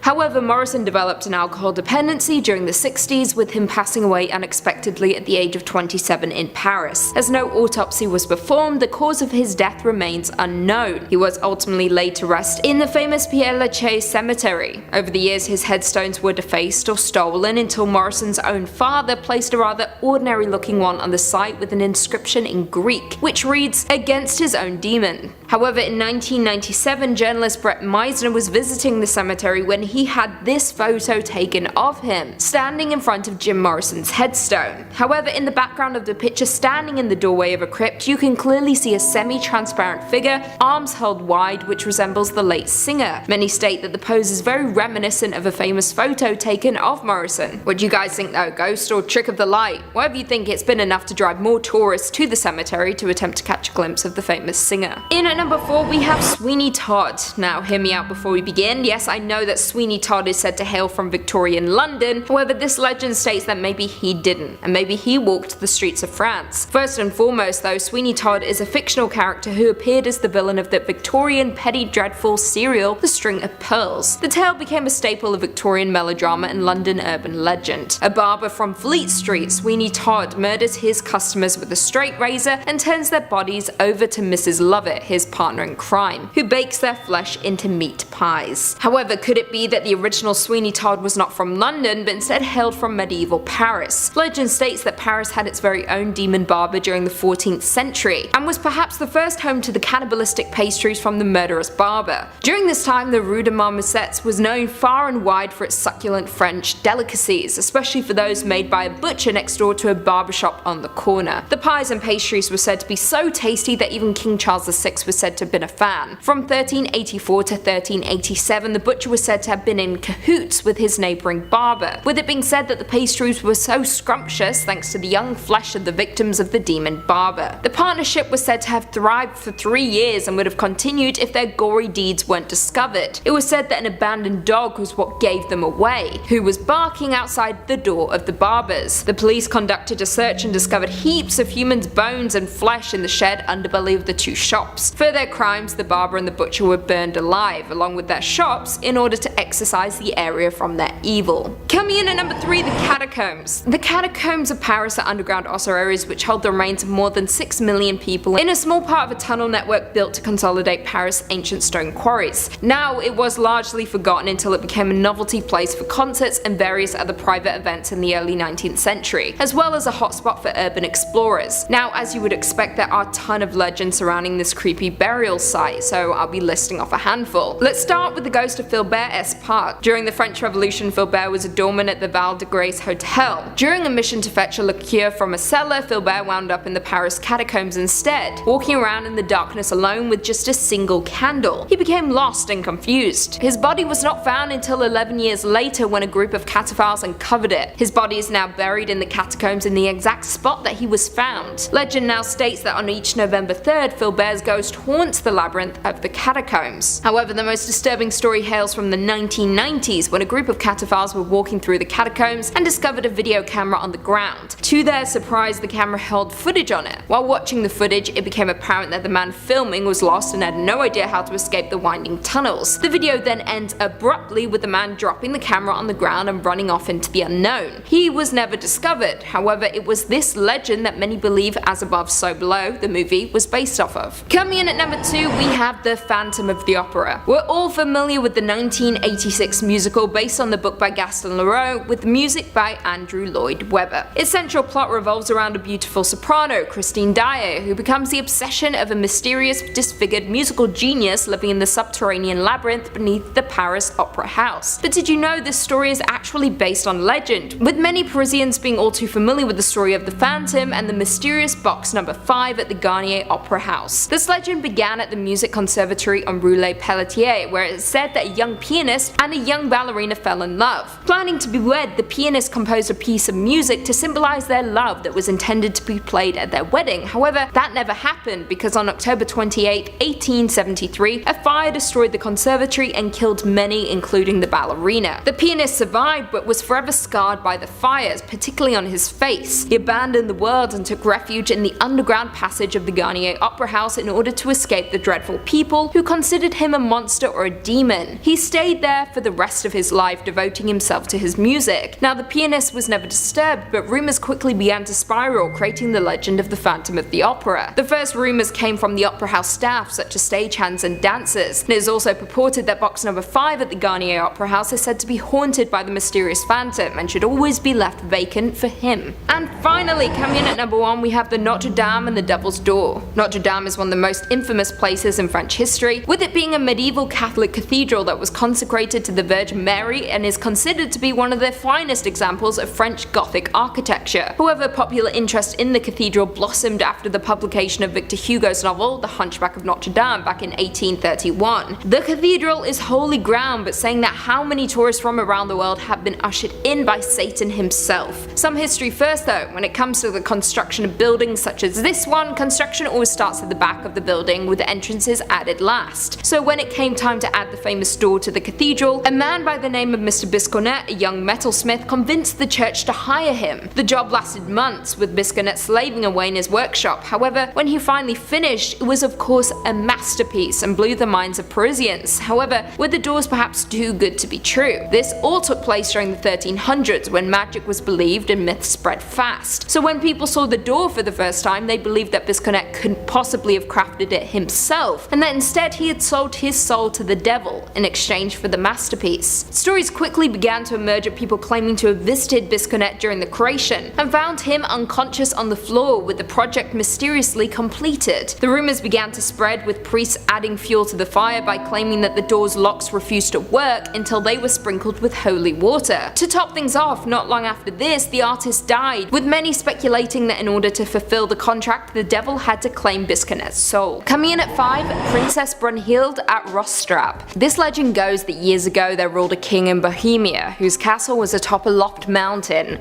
where thunder and eagles found a home. Now this king had a daughter, Princess Brunhild, whose beauty was famous far and wide.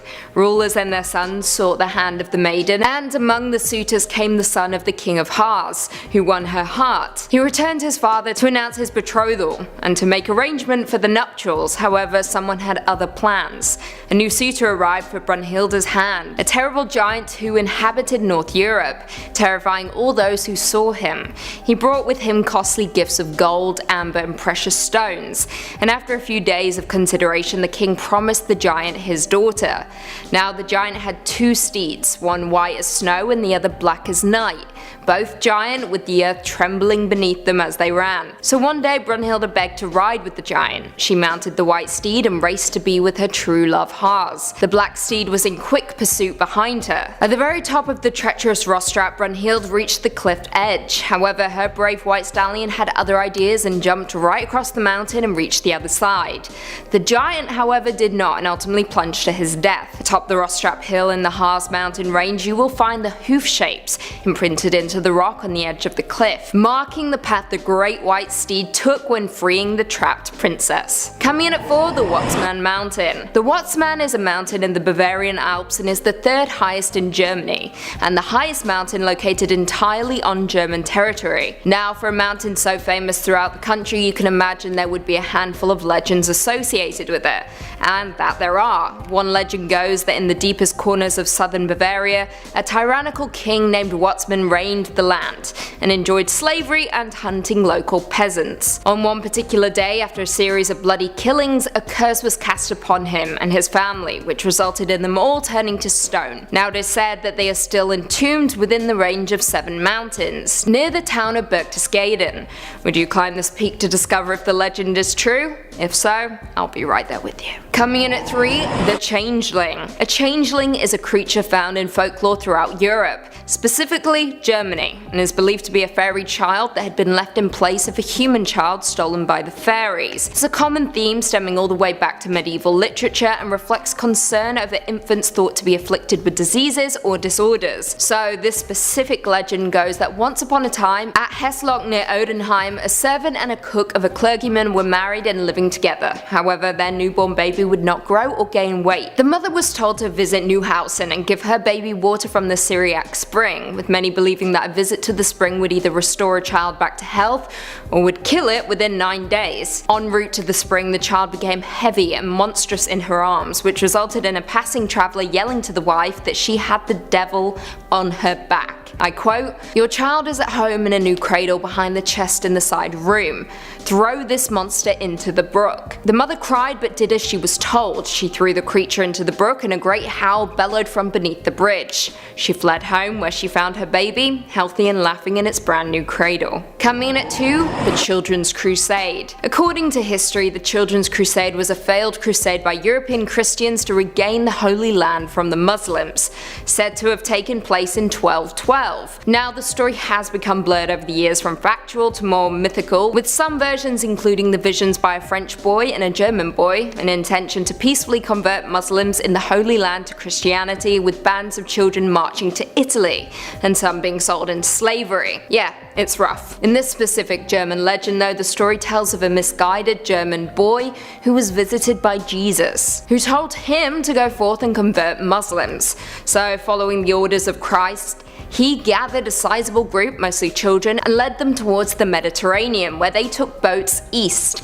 Now during their journey, one boat crashed, killing everyone on board. The others, however, arrived in Tunisia, where the children were sold into slavery, and in turn, none of them made it to their destination. Sad. I would have rather been on the boat. And finally, coming in at number 1, the werewolf of Moorbach. This legend goes that the Rhineland town of Wittlich is the last place in Germany where a werewolf had been killed. Thomas Johannes Baptist Schweister, what a name that is, was a supposed deserter from Napoleon's army and fled to his homeland in France. While passing through Wittlich, him and his hungry soldiers who fled with him located a farmhouse which they pillaged. However, in the process they were discovered by a farmer who they promptly killed along with his sons. The farmer's wife witnessed the deed and cursed Thomas, screaming, "From now on at each full moon you will change into a rabid wolf." So what did Thomas do? He crushed her skull. Of course. Anyway, as time went on, the curse began to take effect and Thomas's personality changed. He began to rob, rape and pillage until he eventually fled to the sanctuary of the deep forest, where he took on his wolf form. He began to slaughter livestock and animals in his new form before a group of villagers discovered him, killed him near the village of Moorbach, and buried him. They lit a candle that would burn continually. As long as the candle is lit, the werewolf could never return. Coming in at 5, Drunken Thady and the Bishop's Lady. In Limerick City stands an impressive piece of stonework by the name of Thomond Bridge, which spans the dark waters of the River Shannon. The bridge was built back in 1836 by a pair of designers named James and George Payne, and according to rumours, their last name would set the tone of future happenings for years to come. The story surrounding the bridge is that of Drunken Thady and the Bishop's Lady. Thady was the local troublemonger in Sloven and the lady was the wife of the Bishop of Limerick. However, unbeknownst to her husband, she enjoyed a life of vice when the sun went down. One night while both women were out and about on the bridge, they crossed paths with one another and began to fight, as you do. The Bishop's Lady attempted to push Thady into the river below. However, when she attempted to beg God to forgive her wicked ways and spare her life, the push was unsuccessful. The struggle only ended when the Bishop's Lady fell into the water instead and quickly drowned. Now there are many who say the furious spirit of the Bishop's Lady haunts the Thomond Bridge, ready to pull late night walkers into the water below. However, don't fret, because apparently the Bishop Lady's fingerprints will appear on the stone side of the bridge before she pulls you below, so you have time to run. If you see fingers, run. Not all fingers are good fingers. Coming in at 4, the patron of Gravediggers Pub. The Gravediggers Pub has been standing since 1833 and is named for its original owner, John Kavanagh, who fathered 25 children and has a handful of descendants still alive today. And now the pub is in Glasnevin, which is also known for its cemeteries, both Glasnevin Cemetery and Prospect Cemetery, which lies directly beside the pub, in turn giving it its nickname. Due to this, one long-standing tradition is for patrons to order a pint by shoveling a scoop of graveyard dirt against the outside wall of the pub. So as you would expect, with the pub being so close to the cemetery, it gets a handful of guests that aren't on the same plane as us. One of the pub's most well-known customers is regarded very fondly by the living regulars. The spirit takes the form of an older gentleman in vintage tweed and has been known to appear in the corner of the bar, quietly enjoying a Guinness until he finishes his pint and vanishes from sight. The staff actually encourage those who see him to buy him a pint for the road. In my opinion, they're just trying to take your cash. Coming in at number 3, the Jervis Ghosts. Jervis Street, located in the middle of Dublin city centre, has served as the backdrop for many encounters with the unknown and the world of the dead through their eyes, proving that ghosts can be seen and felt almost anywhere, even on populated high streets. The Jervis Shopping Centre opened back in 1996 and is currently home to over 70 retailers, and surprisingly is a popular destination for many ghost hunters out there.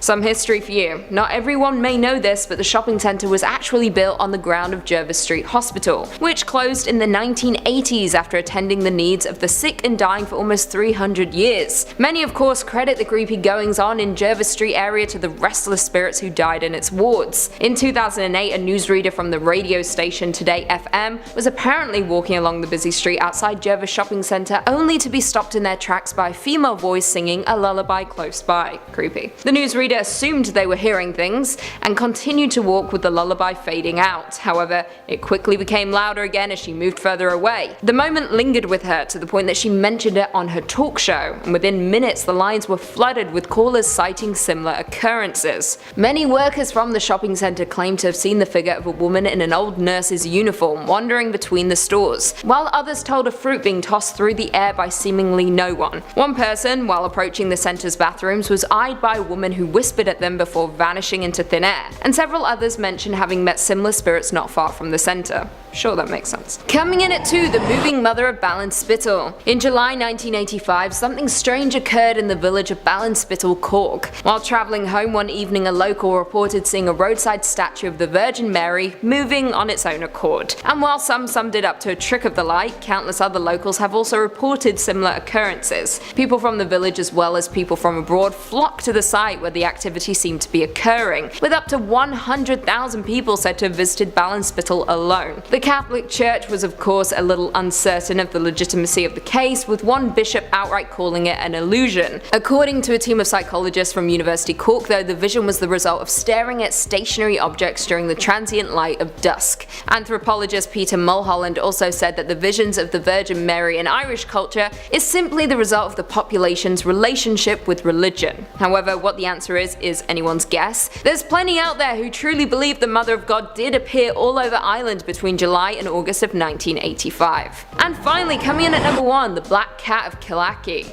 Back in 1968, Margaret O'Brien and her husband purchased an abandoned home on the outskirts of Dublin City. However, they could have never predicted the events that were soon to unfold. Margaret originally intended to restore the property and turn it into an art centre, so she allowed several workmen to live on site to maintain pace. Soon though, the workmen began to report back to the O'Briens with some disturbing stories. After dark each night, they would hear animal sounds from within the walls of the house, even though they couldn't find any evidence of an infestation. Margaret disregarded their concerns, however she quickly came to learn of the building's strange condition herself. One evening when arriving at the house to speak with the project's lead painter, Margaret was met with more claims of wild animals loose on the property. So this time she agreed to stay the night in order to observe. Walking to her room, she saw for the first time a gargantuan black cat sitting in the middle of the hallway. She claimed the creature was no ordinary house cat, but rather panther-esque, with evil and intelligence in its gaze. In a split second though, the creature disappeared.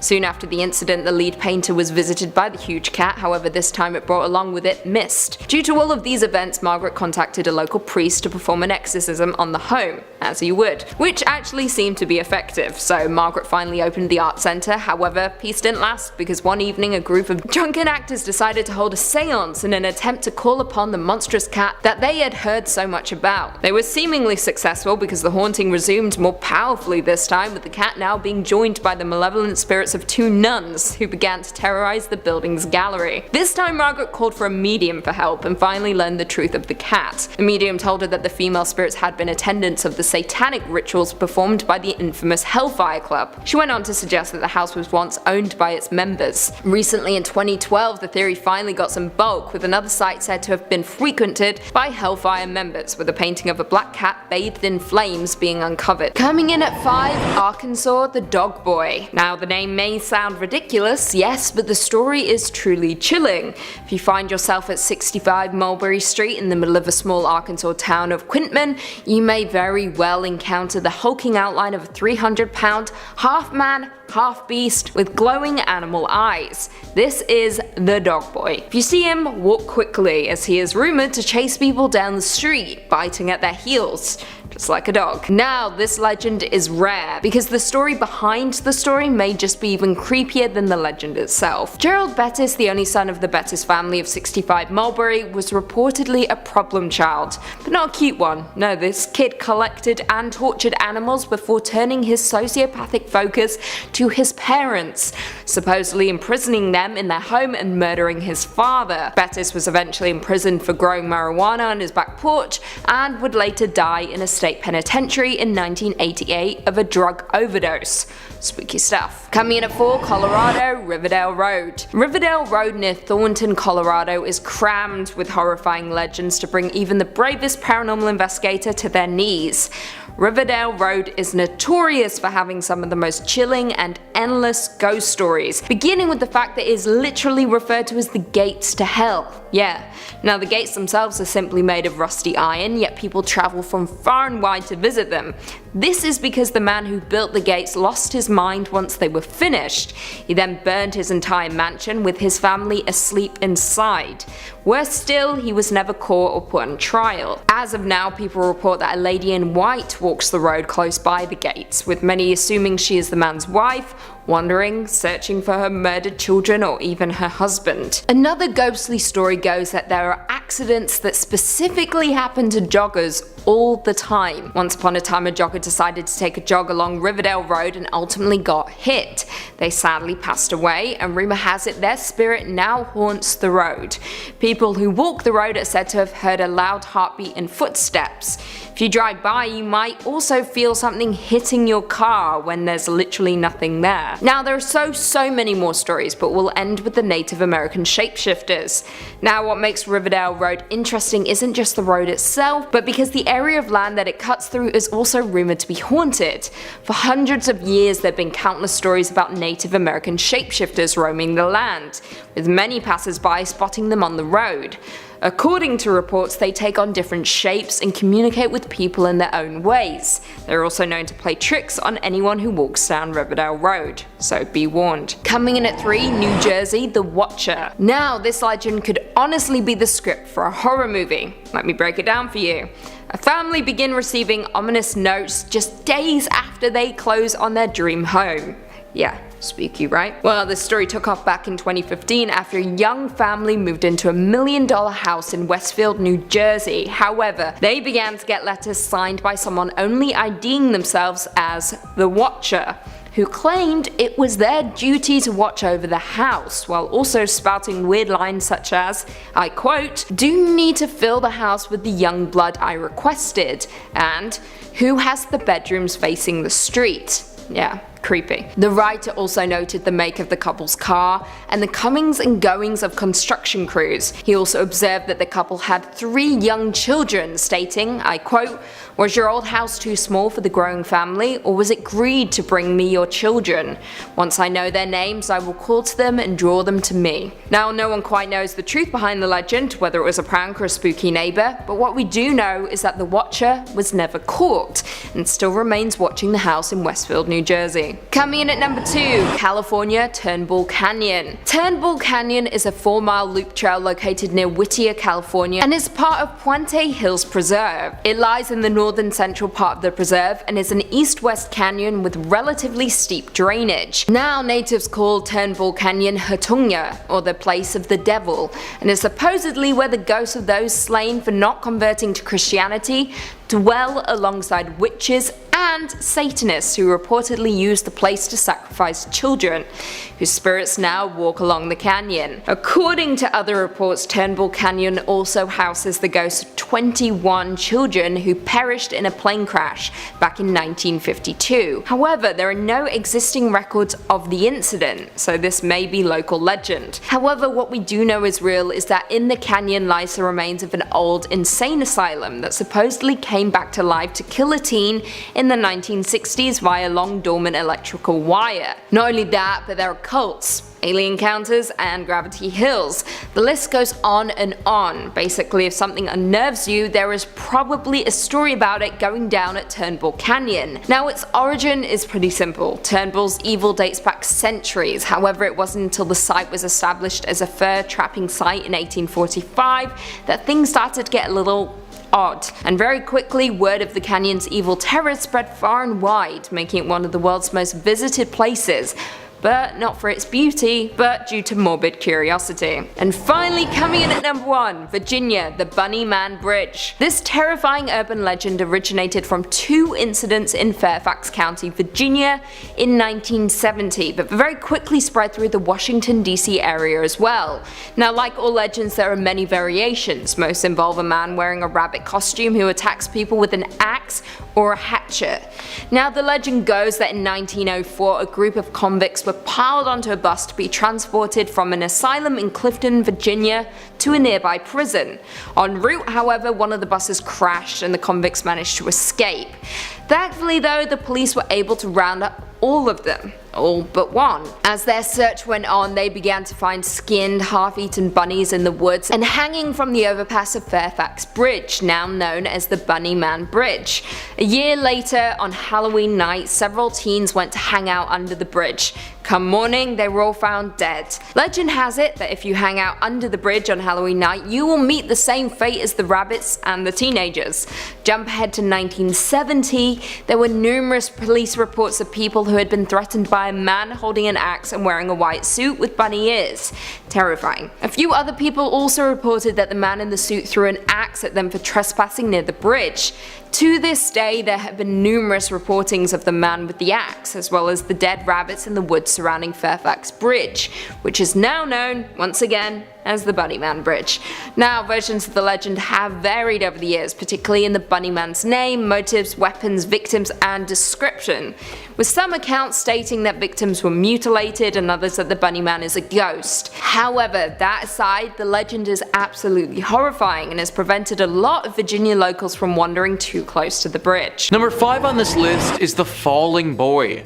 This is a sad legend that's probably true. The Black Church is located in the Romanian city of Brasov and is a beautiful old Gothic church. It almost never made it to 2022 though, because several hundred years ago it had a horrible fire. The church did manage to survive and had a bunch of renovations done on it to spruce it up. It's around this period of time that people think the Falling Boy statue was erected. On one single pillar of the exterior of the church, there's a statue of a boy who looks to be falling over. Either that or he's searching for something on the ground. It's difficult to say for sure. Either way, no one has any idea why this statue is here, and 3 legends have come out explaining it. Arena Webb writes, some say that he was the son of a priest and that he was naughty. As a punishment, his father sent him in the church's attic. But then the Great Fire started and so the boy got trapped in there. The statue was built depicting him trying to escape the flames. Another legend, and a more popular one, is that the boy was helping with the construction of the church. At one point, his boss told him to check if the wall is straight. He leaned over the walls and he fell. His boss felt guilty and ordered a statue. Others, though, say it was murder. They say that this boy was so good working at the construction of the church that a fellow worker got envious. He sent the boy to check the walls and he pushed him. The boy died, but the man couldn't live with the guilt, so he confessed shortly after. The other builders decided to make the statue in the boy's memory. So those are the 3 legends about the boy, and sadly all of them result in the boy's death. Now it's thought that his spirit still lingers here at this church, and if you're lucky, you may even be able to spot him. Comment down below what you guys think about this legend and which of the 3 stories you believe the most. Curious to know what you guys got. Number 4 on this list is the Pied Piper. You've most likely heard the name and probably the story of the Pied Piper before. If you haven't, then let me read off a great passage from Andre Diamond describing the tale. The Pied Piper legend originated in Hamelin, Germany during the Middle Ages. As the story goes, the town was struggling with a rat infestation problem and was desperate for relief. A mysterious man in pied clothing approached the mayor and promised he could rid the city of its problem in return for payment of 1,000 guilders. The mayor agreed, and the man played a magical pipe to lure all the city's rats to a nearby body of water where they drowned. When the piper returned for his reward, the mayor refused. As if visualizing a rat infestation was not traumatizing enough, the story then takes another sinister turn. Furious that he had been cheated, the piper soon returned to the town of Hamelin on St. John's and Paul's Day. As the grown members of the town attend church, the piper once again played his magical pipe through the streets, this time luring the town's 130 children from their homes. Depending on the version of the story, he either led them to the lake or into a cave, and none were ever seen again. Most versions agree there were a few children left behind. One was crippled and he could not keep up, one was deaf so he could not hear the music, and one was blind and could not see where the other children were going. When church let out, the survivors told the townspeople what had happened, and the rest is history. Now you're probably thinking, okay Nick, well what the hell does this have to do with Romania? Well, there's another version of this legend that says this man took the into Vaghis Cave and then after a time slowly let them out. Vaghis Cave is in Transylvania, and it's believed by the locals that this Pied Piper still lives there. They also think that this is the true version of the legend because there's a very large population of German-speaking Saxons in that area. These people are thought to be the descendants of the children who were taken so many years ago. Even to this day though, everyone still fears Vaghis Cave and still fears the Piper. Number 3 on this list is the sacrificial lakes. Most of the time when somebody enters a body of water, they're worried about becoming food to the fish that live in the said. Most of the time when someone enters a body of water, they're worried about becoming food to the fish that live in said body of water. What they usually aren't as concerned with is becoming food to the actual water itself. That's exactly what some people in Romania believe in regards to some of their bigger lakes though. Lake Vinderel, for instance, is known to some locals as a lake which will actually swallow people up. Even the most skilled swimmers who go here will drown and never be heard from again. Most of the time these bodies are never found, but there's a legend that says a piece of bloody flesh floats on top of the water at all times. Lake Vinderel is one of the most famous, but it isn't the only lake in Romania that has some dark lore around it. One lake literally swallowed up an entire town when a slope collapsed and forced the homes along with a church inside the water. People around that area often hear the ringing of church bells as they pass by the lake, thinking that the spirits of those who died in this tragedy still haunt the area. Because of all this death in these Romanian lakes, it's now believed that sacrifices must be made to keep the water at bay. Yep, that's right guys, what better way to stop people from dying in the lakes than to have people specifically die from the lakes? That's the train of thought, and it's most prevalent in the Maramureș region of Romania amongst the elderly folk who live there. They think that the only way to calm the dark spirits who clearly inhabit these waters is to occasionally offer a human sacrifice. Now I'm gonna be honest, I wasn't able to find exact details on who has been sacrificed or when, but I imagine that this has taken place at least once in Romania's history if there's an entire legend around it. I also find it kind of interesting that the Romanians don't have a particular demon or creature in mind who could be behind this. As of right now, it's just thought that there's a dangerous entity in the lake water and that sacrificing a human should relax that entity at least for a little while. Either way, if you're going to go swimming in Romania, then stay away from the lakes. Number 2 on this list is the World War II ghosts. There's a town called Okna Muirs, and in that town there's a very specific mansion with some very interesting lore surrounding it. That mansion is called the Teleki Mansion. This mansion is really interesting because it didn't actually see much fighting at all, but is currently haunted with ghosts from World War II.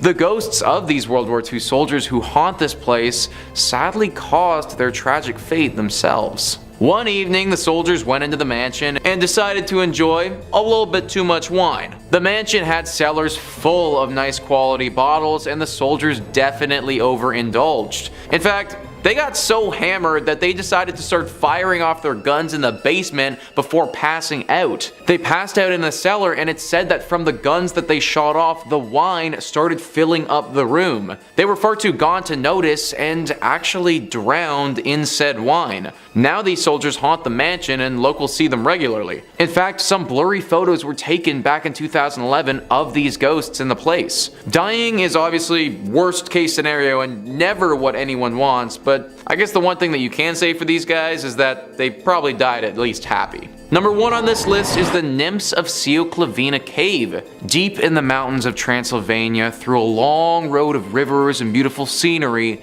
sits a forgotten cave called the Sioclavina Cave. This cave is full of crazy stuff from the past and has been a really important find for archaeologists studying Romanian history. Tombs, treasures, skeletal remains, and most important, potential evidence of nymphs are all found in this mysterious cavern. In case you aren't familiar with what a nymph is, then Britannica tells us that they were usually associated with fertile, growing things such as trees or with water. They were not immortal but were extremely long-lived and were on the whole kindly disposed toward men. These were women in Greek mythology who were considered divinities. It's believed that this cave may have once been the home to some of them. The treasure that's been found here, some of the inscriptions that are on the wall, the overall environment outside the cave, all of it fits the bill when it comes to a nymph. At the very least, if a nymph or a group of nymphs hadn't have lived here, then people definitely think this would have been a site of worship for them. Animal carcasses were found here as well, and it's believed that they would have been used for some sacrificial rituals to such higher beings. Now this cave is researched extensively, and locals think that it might possess some mysterious powers. Also, that the rivers that run around this area are rich with minerals and other healing properties. I suppose this urban legend isn't super scary, but honestly kinda cool. Then again, nymphs have been known to be dangerous in the past, so if there was one lurking around this cave still, you wouldn't want to get on its bad side. In at 5, La Ciguapa. This is a mythological creature that is commonly described as having human female form with brown or dark blue skin, backward facing feet, and very long smooth hair that covers the body. According to folklore, it is a hypnotic creature that lurks in the Highland Mountains and deep forests of the island, waiting for the perfect moment to lure men into the woods and make them disappear. Classic. Some people believe that the Siguapa bring death, and it is said you should not look them in the eye, otherwise you will be at risk of becoming permanently bewitched. They are considered to be magical beings, beautiful in appearance to some but horrendous to others. They are deceitful and hell-bent on capturing a wayward traveller. Now some legends suggest that not all are evil and do not wish to kill, though much evidence supports the benevolent claim. Law states that the only way to truly capture a Siguapa is by tracking them at night during a full moon, with a black and white polydactylic dog. The Siguapa also has a similar one-legged version from Colombia, called La Patasolo, who shapeshifts into a skull horse head. Lovely. In at 4, El Sombreron. El Sombreron is a famous legend told in books and film, and is also a boogeyman figure throughout Spanish culture. The figure is known by other names like Cipitio, the Goblin, and Sissimite. However, his characteristics are always the same: a short man with a black dress, a thick belt, a large black hat, and boots that make a lot of noise when he walks. He is said to ride horses and braid their tails and manes. So sweet, I think. When he cannot find a horse, he will hunt down a dog to braid instead. Now the legend goes that in the neighborhood of La Recolosi lived a woman named Susanna, the daughter of a woman who owned a store. She was known to be pretty with long hair and blue hazelnut eyes. One night when there was a full moon, she was on her balcony admiring the sky when suddenly a short man appeared wearing a big hat and holding a guitar. The girl's beauty had amazed him. He sang her a song, however her parents quickly made her come inside. Since that day she had not been able to sleep because she still hears the man with the guitar. She has not been able to eat because when her food is served it is contaminated with soil. Her worried parents took the young girl to a priest in order to rid her of the entity. A few days later El Sombreron disappeared for good. In at 3, Duende. Duende is a creature from Spanish folklore that has been conceptualized as a mischievous spirit inhabiting a house, often living inside the bedroom walls of young children. They are even known to clip the toenails of unkempt children, often leading to the mistaken removal of an entire toe. Yeah. No fun at all. Now, beliefs about duendes vary from region to region, but some say that they are the souls of infants who died before they could be baptized, whereas others simply portray them as naughty spirits that hide in a person's home and wreak havoc. Duendes became so legendary in Spain that in the 16th century there was even a law that said that anyone who moved into a home only to later realize it was infested with duendes were free to abandon it. Yeah. That's intense. No matter what, most stories about the duende seem to have a special relationship to children, most likely because parents used them as a tactic to scare their kids into doing things. Otherwise the duendes were coming to kidnap them or even eat them if you don't clean your room, eat your dinner, bathe, etc. Coming in at number 2, La Llorona. La Llorona, also known as the Weeping Woman or the Crier, is one of the most famous legends not just in Spanish culture but across the world. This lore states that a woman was abandoned by her husband and was left alone to raise her 2 children. The woman was devastated, so she drowned the boys in a river out of grief and rage. As a result, the woman was condemned to wander for all eternity until she finds the bodies of her children, often causing death and misfortune to those near her. Now, according to the legend, in a rural village lived a young woman named Maria. She came from a poor family but was known around her village for her beauty. One day a wealthy nobleman came to the village, who stopped in his tracks when he saw Maria. He proposed to her and she immediately accepted.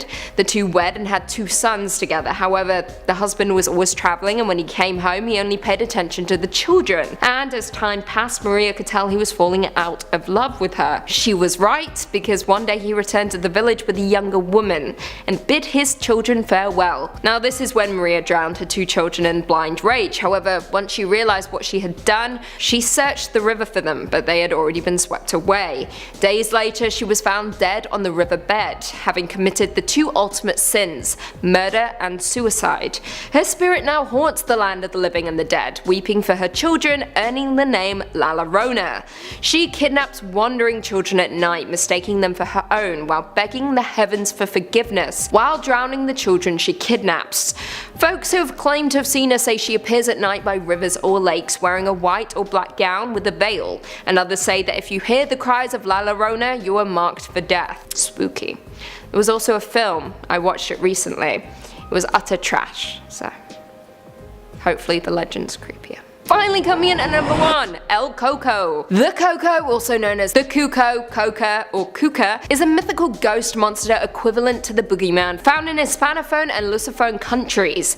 In Spain, Portugal, and Latin America, the legend goes that parents will often invoke the Coco, or Cuca, as a way of discouraging their children from misbehaving. They sing them lullabies or tell frightening rhymes which warn their children of El Coco.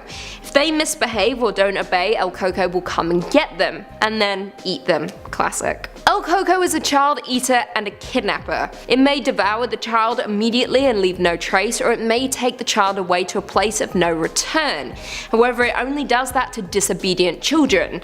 El Coco is known to lurk on rooftops, on the lookout for misbehaving children. It takes the shape of dark shadows and represents the opposite of a guardian angel, with the El Coco frequently compared to the devil. Now, one of the oldest known rhymes about the Coco originated from the 17th century and went like this, I quote, "Sleep child, sleep now, else Coco comes and will eat you." I mean, straight to the point really, I respect that. Now you could easily draw comparisons between El Coco and the boogeyman. However, unlike the boogeyman, Latino parents use Coco to drive the fear of God into their children. Now another legend has it that El Coco is Francisco Ortega. At the beginning of the 20th century, Ortega was so desperate to find a cure for his tuberculosis that he visited a curandera. He was told to drink the blood of children, so he kidnapped a 7-year-old boy named Bernardo. However, I have my doubts about this, considering the original Coco rhyme predates the Ortega legend. What do you guys think though? Coming in at 5, Arlington's Screaming Bridge. Now this Texas legend will quite honestly make your hair stand on end. Legend has it that one full night more than 50 years ago, several teens were carpooling home after their high school football game. Still riled up over the victory, driving responsibly definitely wasn't of utmost importance to the young teens. The bridge running through Arlington's River Legacy Park was just wide enough for one car at a time. You can probably guess where this is going. The teens hooting and hollering drowned out all the noise, like that of a vehicle that had no working headlights. The cars collided head-on before erupting in a fiery explosion and plunging into the waters below. Nobody survived. The bridge is now closed to vehicular traffic, with the site only accessed on foot. However, it now has a new name gifted to it by locals, Screaming Bridge, a name which was coined after the first brave souls went exploring along the bridge and experienced events that can only be explained by the supernatural. Legend has it, if you stand on the bridge and gaze into the river below, you'll see a tombstone for each of the deceased with their names, date of birth, and death. Visit at midnight on the anniversary and you'll hear two cars screeching towards each other before colliding. Coming in at 4, the nurse at Bexar County Hospital. If you ever find yourself in Texas, whatever you do not find yourself at the dilapidated Bexar County Hospital, because it is supposedly housing the spirit based on an American serial killer called Janine Jones. Now the real life killer is responsible for the deaths of up to 60 infants and children in her care as a licensed vocational nurse during the 1970s and 1980s. In 1994, she was convicted of murder and was sentenced to 99 years in prison with triple credit. Now, the legend of the nurse at Bexar County Hospital is similar treading, with legend stating that a murderous spirit used to wander the halls killing patients in order of their room number, first 201, then 202, 203, 204. It began in one ward where patients all began asking about one particular nurse. However, when the staff checked the security camera, they found the patients speaking to seemingly no one. They saw the curtains close on their own, tracheotomy tubes get pulled out by an unseen force, but then, very quickly, the patients began dying in their room number order. Like I said, many Bexar County locals believe the legend to be based off of Janine Jones, but what do you guys think? Coming in at 3, Summit Elementary School. In Amarillo, Texas, there's a haunting legend surrounding a closed and abandoned school that everyone avoids. The Summit Elementary School is one of the most haunted locations in all of Texas, and its dark history makes it a hub for ghosts and spirits alike. The school was open up until 1972 and is haunted for numerous reasons, including a janitor who killed students and stuck them in the boiler, racially motivated murders that took place in the school, and murdered prostitutes hidden in the walls. These are just a few of the legends surrounding the terrifying building. Worse still, legend has it that if you're brave enough to visit the abandoned school at night, your car may do strange things. Swings will move by themselves and you might even hear voices coming from the walls. Honestly, this school is beginning to sound like the one from Marianne, which is a French horror series you all need to watch immediately. Do it. the Queen demands it. Coming in at 2, the Candy Lady. Now this very well might be one of the scariest urban legends I've ever read and may result in a lot of you sleeping with the light on tonight. Sorry in advance. This theory goes, I quote, "The Candy Lady allegedly lures children to their doom by leaving enticing goodies on their windowsills just before bedtime. Her plan is for the kids to wait for mum and dad to fall asleep before indulging in the sweet treats so as not to get in trouble. Afterwards, she'll grab them and feast on their sugar-laden blood until there isn't any left. Children began to go missing, yet no leads were ever found that would suggest they were kidnapped or ran away. As some of the remaining children got older, they confessed to eating candy left on their windowsills with a note from the Candy Lady, so parents started to wonder if the other children perhaps had been poisoned. The worry was soon put to rest when someone actually turned up dead. Not a child though, but a sheriff's deputy who had been investigating the disappearances. His eyes had been stabbed out with a fork, and his pockets stuffed with candy. A farmer also found a child-sized set of teeth inside a candy wrapper one morning while tending to his fields. Very creepy. The legend still remains in Texas, and whenever children go missing, people are very quick to blame the Candy Lady. And finally coming in at number 1, Black-Eyed Children.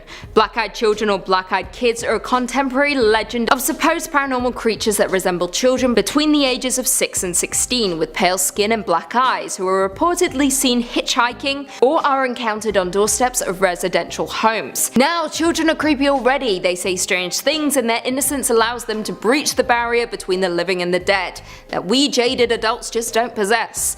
However, the Black-Eyed Children legend is one for the history books and is downright terrifying. In the late 90s, a journalist named Brian Bethel was working in his town of Abilene, Texas, when he encountered something he'll never forget. He was parked outside a movie theater when 2 children knocked on his window.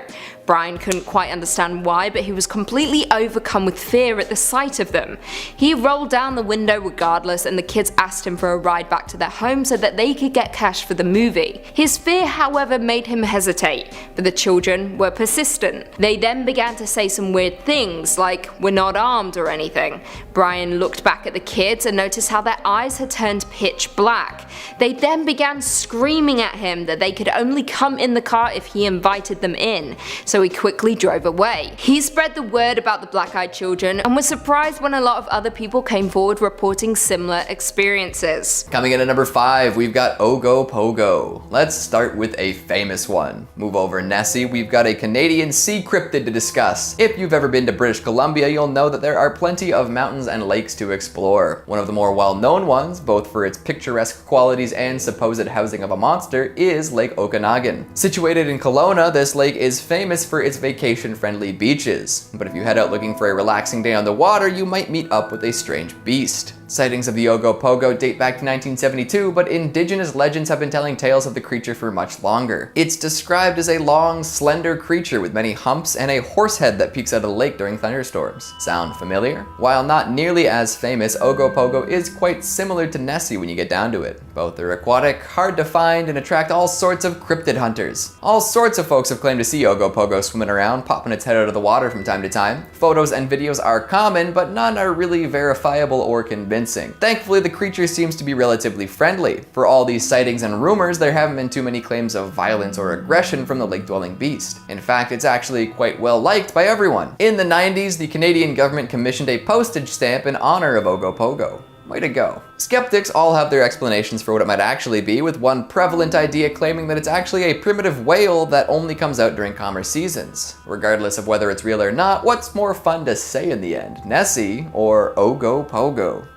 I'll let you guys decide. Coming in at number 4, we've got the University of Toronto Phantom Worker. If a film is being shot in Toronto, you're more than likely going to catch a glimpse of U of T's campus. The school's buildings are ornate and beautiful, perfect for giving a scholarly feel to any scene. A lot of the buildings have facades that date back to the early 19th century, giving them a timeless feel. Of course, with any buildings that have been around so long, there will be ghost stories. Back in the 1920s, U of T built a Gothic memorial to honor students who had died during the First World War. During construction, construction of this elaborate memorial, many workers were hired to help out. Legend says that one of the workers fell from the tower while polishing the bells, a true Hunchback of Notre Dame moment. Ever since that fateful incident, students and faculty alike have claimed to see the ghost of the worker wandering around campus. Some even claim that there have been ghostly apparitions falling from the tower. Folks who don't know the legend will run to see if the poor fellow is okay, but never find a body. So much for being a good Samaritan. There are many other ghost stories surrounding the university as well, but none so stomach-dropping. Stonemasons with murderous qualities, little girls lost in planetariums, and a baker who managed to trap his mistress inside a secret room. The stories are real, but are the ghosts still haunting the campus? I suppose you'll have to pay the institution a visit and find out. Just try not to get roped into paying tuition, alright? That's scarier than any ghost story.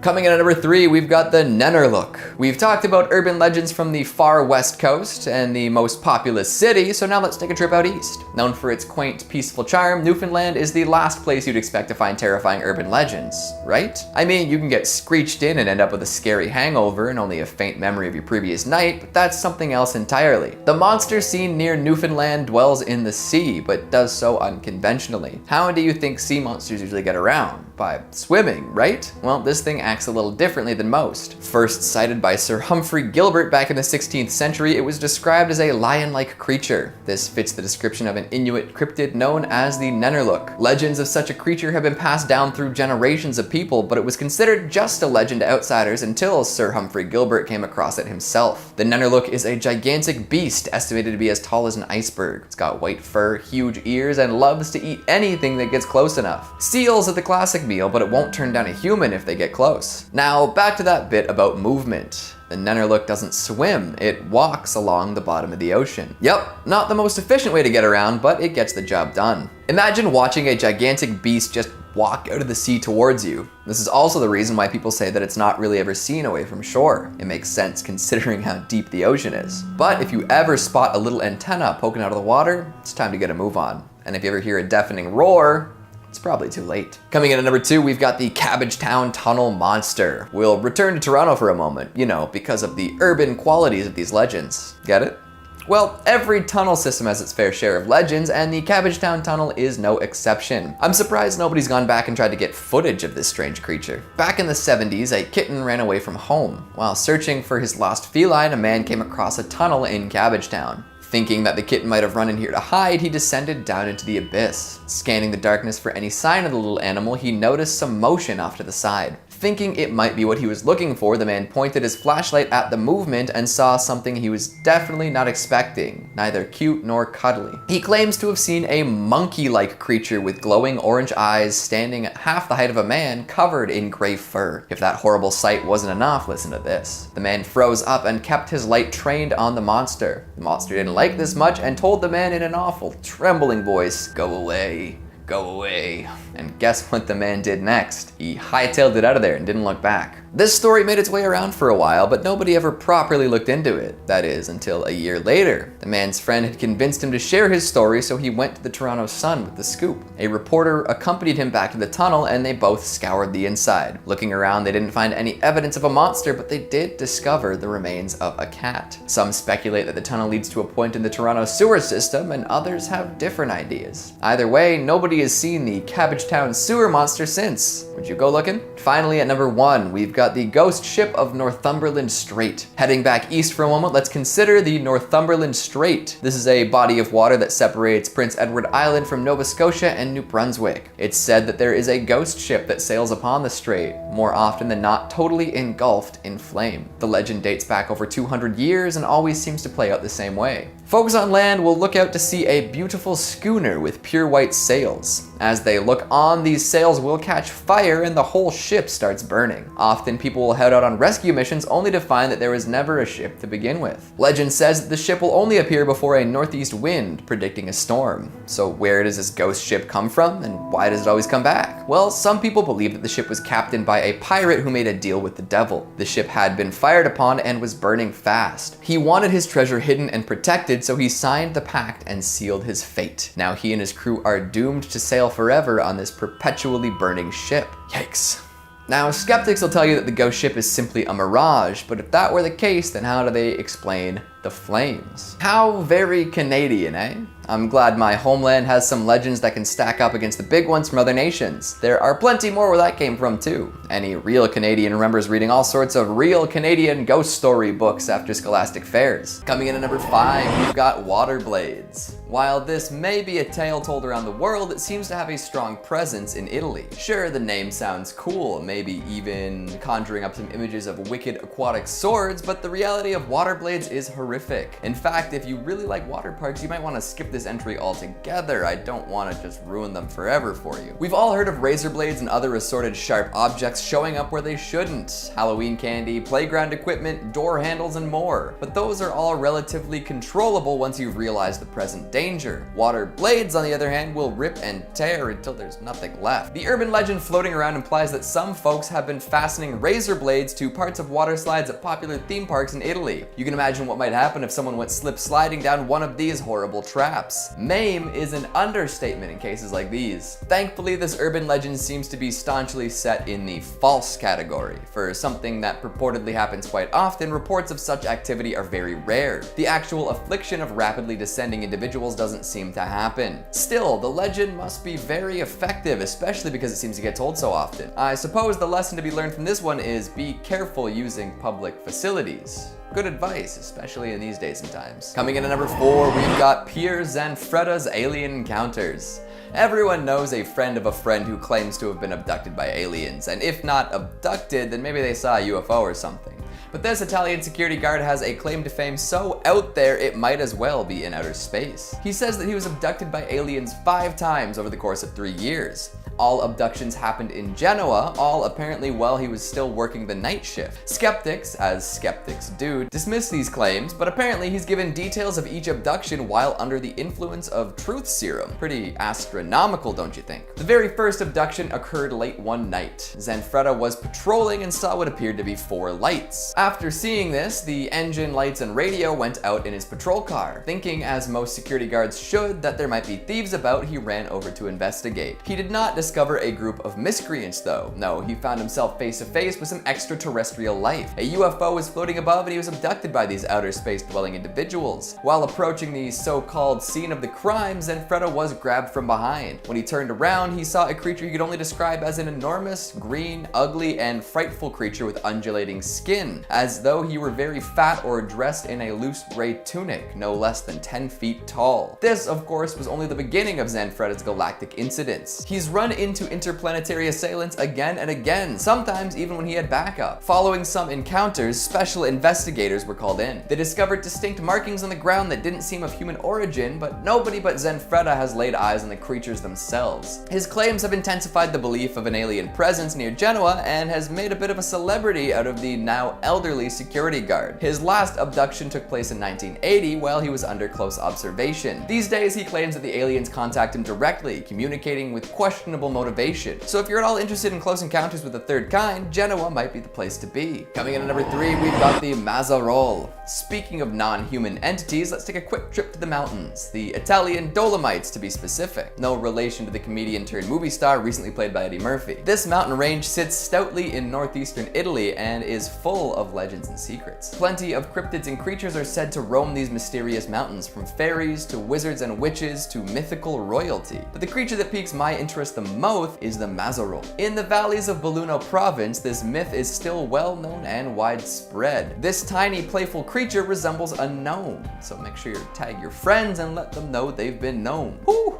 Now that I've made my requisite meme reference for the day, I can get to the actual details. This tiny, cap-wearing dude dressed in red wanders around the woods. For him to simply wander would be kind of boring though, so of course there's some darkness to this myth. He loves to find folks traveling around dusk and then lead them astray. Anyone who treads on top of his footprints is compelled by forces unknown to follow them all the way back to the no man's cave, after which they will forget everything about themselves. Many a tourist has fallen victim to the Mazzarol's mean-spirited trickery. Some legends even say say that the Mazarol will abduct the occasional individual and make them his slave. The story goes that the gnome managed to steal a young woman away from her village and put her to work. He was kind during this time and taught her many skills: cheese making, butter churning, and more. He even promised to teach her how to extract wax from whey. However, he was never able to complete this final task, as one day a hunter stumbled upon the missing girl and brought her back home. A remedy made from goat's milk brought her memory back, and the girl, overwhelmed with gratitude, taught the villagers how to make cheese and butter. To this day though, nobody has figured out how to extract wax from whey. Maybe someone will seek out the Mazarol and find out though. Coming in at number 2, we've got the Witches of Monta Matana. More mountainous mythical monsters are waiting for you. If you make your way out to Monta Matana, you will find world-class hiking and some unexpected extracurriculars. That's right, you can go witch hunting. Years ago, it was said that this mountain was a popular spot for witches to perform rituals and human sacrifices. They practiced their magics upon the crags and cliffs and amassed great fortunes. Reincarnations of these witches are said to return often in search of their material wealth from past lifetimes. The reality of this wealth is often called into question, but that doesn't stop treasure seekers from braving the range. Some of these booty seekers say they've encountered violent witches willing to slit their throats, but have somehow made it out alive. Maybe other proverbial pirates didn't make it out so well. Either way, Monta Matana is well known for magic, and you'd probably be best off if you just avoided making the perilous journey at night, unless you'd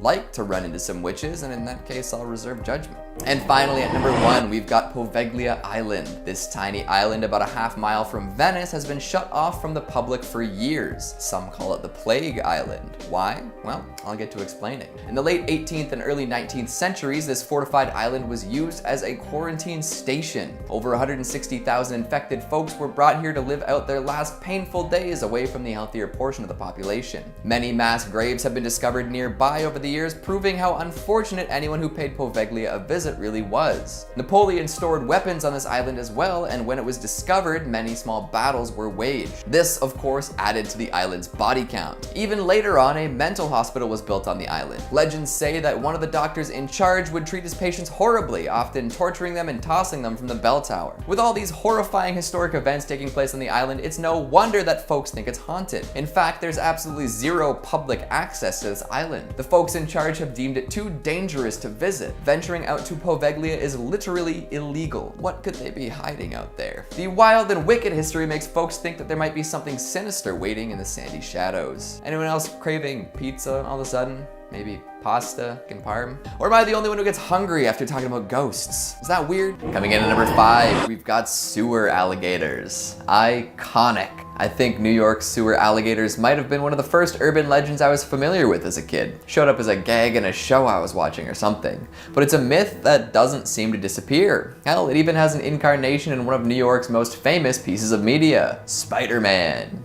The lizard, anyone? There's something about the possibility of gigantic carnivores living in the New York City sewer system that has captured the imaginations of folks everywhere. Unfortunately, it's a story that begins with irresponsible pet ownership. Back in the early 20th century, plenty of posh people were looking for exotic pets to bring home with them. Why you would want an alligator in your penthouse is beyond me, but the rich and frivolous thought this was a smashing idea. Now, we all know this is a bad call, but hindsight wasn't quite a thing yet back then. So these folks brought baby alligators home and made cooing noises at their tiny green pals. However, they don't stay tiny and cute forever, so when these alligators became problematic, it was common for their owners to ditch them in any way they could. Some chose to flush them, but it's likely that they were too big at that point to fit down the pipes. This resulted in many being tossed down into the sewers at ground level. The legend says that these gators managed to do quite well for themselves in the dank tunnels, feasting on rats, growing up, and finding other alligators to have little alligator sewer babies with. This all came to a head in 1935 when the Times ran an article headlined, "Alligator Found in Uptown Sewer." A bunch of folks had located and killed an 8-footer out near the Harlem River, giving credence to the rumors. From there, the legend was cemented into city lore. The actual probability of alligators thriving in the sewers is next to none, but the believers keep on believing. Coming in at number 4, we've got Montauk Mind Control. SCP fans might recognize that name, Montauk. It's a hamlet at the far east end of Long Island. Because of this, it can be interpreted as the end, which kind of makes sense in that context. Stranger Things fans might have their ears perked up right now too, as rumors surrounding this village at the end of the island are basis for some parts of the show. There's an old military base out there known as Camp Hero. It's been shut down for a while, but there are whispers of some sinister stuff happening way back when. All sorts of top secret classified experiments are said to have occurred from the 60s through the 80s. The kind of stuff that would never go public because it's pretty messed up. It's almost sci-fi inspired, to be honest. Being at the end of the island let them a fair deal of privacy, which meant the folks at the base could get up to all sorts of trouble. The big one that folks talk about has to be psychic experiments. Of course, experimenting on adults is no good. They're already fully developed and likely haven't exercised their psychic abilities. It's rumored that children were kidnapped and brought in and forced to undergo psychic experiments. They were put through all sorts of extreme tests and trials to see if they could unlock their hidden potential. Was it to create a new type of human weapon? Could it have been for the sake of espionage? Did anything really come of it? It really does smack of Stranger Things, doesn't it? An electrical engineer that claims to have worked at the site says they had alien technology there, which allowed them to turn kids into psychic warriors, which is a lot to claim, especially as it opens up the possibility of alien contact. These days, you can visit Camp Hero yourself whenever you want, as it's been converted into a state park. So maybe go and see if you can sense anything, or maybe even find some alien relics. Coming in at number 3, we've got the Empire State Bermuda Triangle. You're all familiar with the actual Bermuda Triangle, right? You know, the mystical portion of ocean between Miami, San Juan, and Bermuda that supposedly disappears ships, planes, and anything else that passes through? Well, apparently there's a spot like that in New York, sort of. If you ask around long enough, you might hear the tale of the Midtown Bermuda Triangle. In 2008, folks started noticing something odd. All sorts of cars would die for seemingly no reason and refuse to start back up again. It happened so often that people started looking for reasons why. Someone made the observation that all of these shutdowns seemed to be happening within 5 blocks of the Empire State Building. Mechanics got used to driving out, towing the dead cars a few blocks, and having them work perfectly once again. There are all sorts of theories as to why this happens, but the prevailing idea is that radio signals coming from the Empire State Building's broadcast tower were causing some sort of interference. Maybe they were inadvertently screwing with car alarm systems, stopping them from starting. However, this problem seems to have solved itself without anyone really addressing what was going on. So, was there a mysterious dead zone around the Empire State Building, or were folks just reading too far into their car troubles? Coming in at number 2, we've got mole people. We started with some underground reptiles, now let's get to some mammals. Humanoid mammals. Deep below the city, among the many subway tunnels and sewer systems, lives a city of people not accustomed to sunlight. Mole people. Well, probably not actual mole people, it's just a nickname they all got for living underground. In all likelihood, there are plenty of people living under New York. There are over 700 miles of subway tracks, plenty of which are closed off. So there's lots of space to set up a subterranean life. Rumors of these people living below the surface date back to the 1800s when the subway was first being built. The city had done its best to prevent people from settling in under there, but that's much easier said than done. Often subway construction gets delayed when workers come face to face with some of the tunnel dwellers. If someone was trying to run a train through your house, you'd be unwilling to move too. And finally, at number 1, we've got Cropsey. Oh, now this one is spooky. A legend among Staten Island youth, Cropsey is a figure shrouded in mystery. Some say that he was a respected member of the community that went mad after his son died. Others claim that he was admitted into a mental institution, became a janitor, and then started to kill. The origin story changes from person to person, but his actions do not. Cropsey kidnaps and kills children. He's the Staten Island boogeyman. Summer camps and island tours galore love to scare the daylights out of folks by telling them the tale of the killer on the loose. There's even a slasher movie from the 80s that features a Cropsey character. It's called The Burning. But get this. The legend might actually be true. Sure, he's not around anymore, but it turns out there really was a mad janitor who kidnapped and killed children. Andre Rand worked at Willowbrook, a now defunct mental institution on the island. In 1987, Rand was convicted of kidnapping and murder and racked up more charges later on. Did he inspire the legend, or was he inspired by it? We may never know. Rand is currently serving 2 sentences of 25 to life, but it's doubtful he's getting out. There's a fascinating and freaky documentary about the story of Cropsey that came out in 2009 that investigates the events surrounding the legend. Number 5, Al Worden. American test pilot, engineer, and NASA astronaut Alfred Merrill Worden was the module pilot for the Apollo 15 lunar mission in 1971. One of the 24 people who have flown to the moon. Woo! He's got a couple of firsts though. He orbited it 74 times in the command module. He was the first to drive a moon car. After Apollo 15 reached lunar orbit and his crewmates departed, and Worden spent 3 days alone in his module. That's terrifying. Traveling the furthest out from any other human. After he returned, The crew and him became involved in a NASA controversy, however. Not over leaked alien info, but over postage stamps they had taken to the moon. Yeah, big no-no apparently. They were reprimanded by NASA and did not fly in space again. Worden remained at NASA until 1975, then entered a private sector. And then it gets weird. On a British television morning show, Al Worden started talking about some interesting stuff. They asked him, "Why should we keep going back to the moon?" He paused and replied, "Survival. Survival of our species." Worden also rejected the notion that humans could colonize planets within our solar system, calling them unsustainable. Then he claims he knows where to find habitable planets. When pressed on aliens if he believes them or not, he said, "Yes. You know, I've been asked that question hundreds of times. Yeah, we are the aliens though. We just think there's somebody else. But we were the ones who came from somewhere else because somebody else had to survive. They got in their little spaceship and they came here and they landed and they started civilization here. And if you don't believe me, go get books on the ancient Sumerians and see what they have to say about it. They'll tell you right up front." End quote. Okay, when you hear an astronaut say that, kinda jarring. Number 4, Roswell. As always, if you dig what we do here on Top 5 Scary, make sure you hit that like button. Birth of the UAP phenomenon. 1945, the US's first nuclear explosion. 1946, first underwater nuclear explosion. 1947, the first crash flying saucer. Coincidence? I think not. Especially since they've been known to hover around nuclear bases. Probably for the better. Humans are kind of the worst. Local rancher Mac Brazel finds the wreckage on his property in Lincoln County, New Mexico. Sheriff Wilcox shows RAAF's commanding officer Colonel Blanchard the materials, and during the night, the Air Force combs the entirety of the property, apparently harboring 2 small injured alien bodies. Taking them, of course, to Kirtland Air Force Base, New Mexico that night. And the very next morning, the Roswell Air Force makes a statement claiming they have recovered a crashed flying disc in local newspapers. Boom! History, baby! Photographs of Jesse Marcel, the head intelligence officer who investigated and recovered some of the debris. The very next day, the Army retracts their statement and all of a sudden, a high-altitude weather balloon. Can you believe that, huh? AKA the birth of a conspiracy theory. Nuclear fission explosions, weather balloons. Something's not adding up here. Number 3, Edgar Mitchell. Edgar Dean Mitchell was a U.S. Navy officer, aviator, test pilot, engineer, NASA astronaut, and of course, a ufologist. Ufology is the pseudo term for somebody who studies the UFO phenomenon. I don't think there's a degree you can get that in. If so, I'm signing up. What school? Sorry?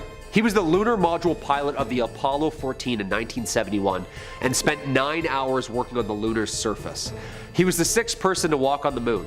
Yeah, he was walking while Worden was up there drifting in the currents of space. Mitchell publicly expressed his opinions and that he was sure that there were thousands of UFOs recorded since the early 1940s belonging to other planets. Thousands. Dateline NBC conducted an interview with Mitchell in 1996. He talked about meeting with officials from 3 different countries who claimed that they had met extraterrestrials in person.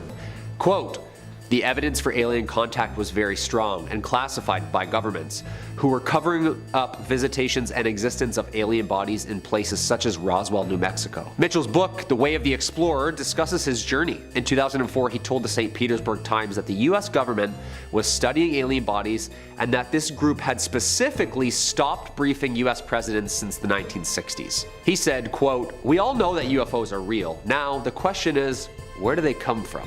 In 2008, Mitchell then was interviewed and claimed that Roswell crash was in fact the aliens that had contacted humans several times, but that the government had hidden the truth for more than 60 years. Scary stuff, scary stuff. He sadly passed in 2016. If we just reread the credentials alone, just one more time.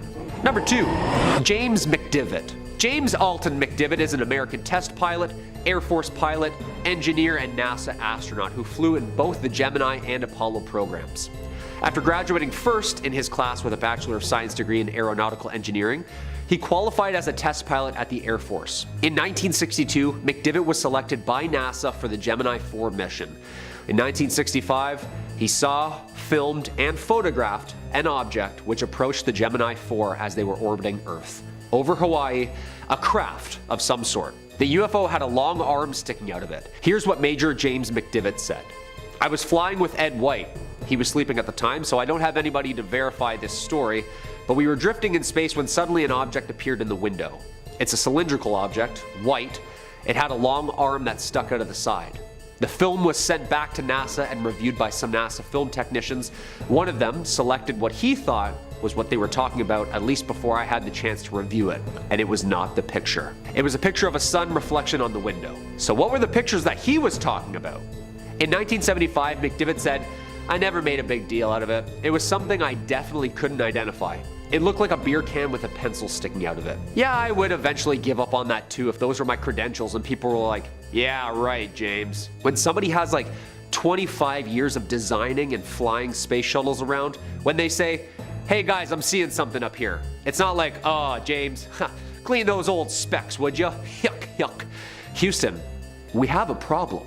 And number 1, Gordon Cooper. Leroy Gordon Cooper Jr., an American aerospace engineer, test pilot, U.S. Air Force pilot, and the youngest of the 7 original astronauts in Project Mercury, the first human space program in the United States. You know the pictures. It looks like they're wearing a tinfoil suit, you know?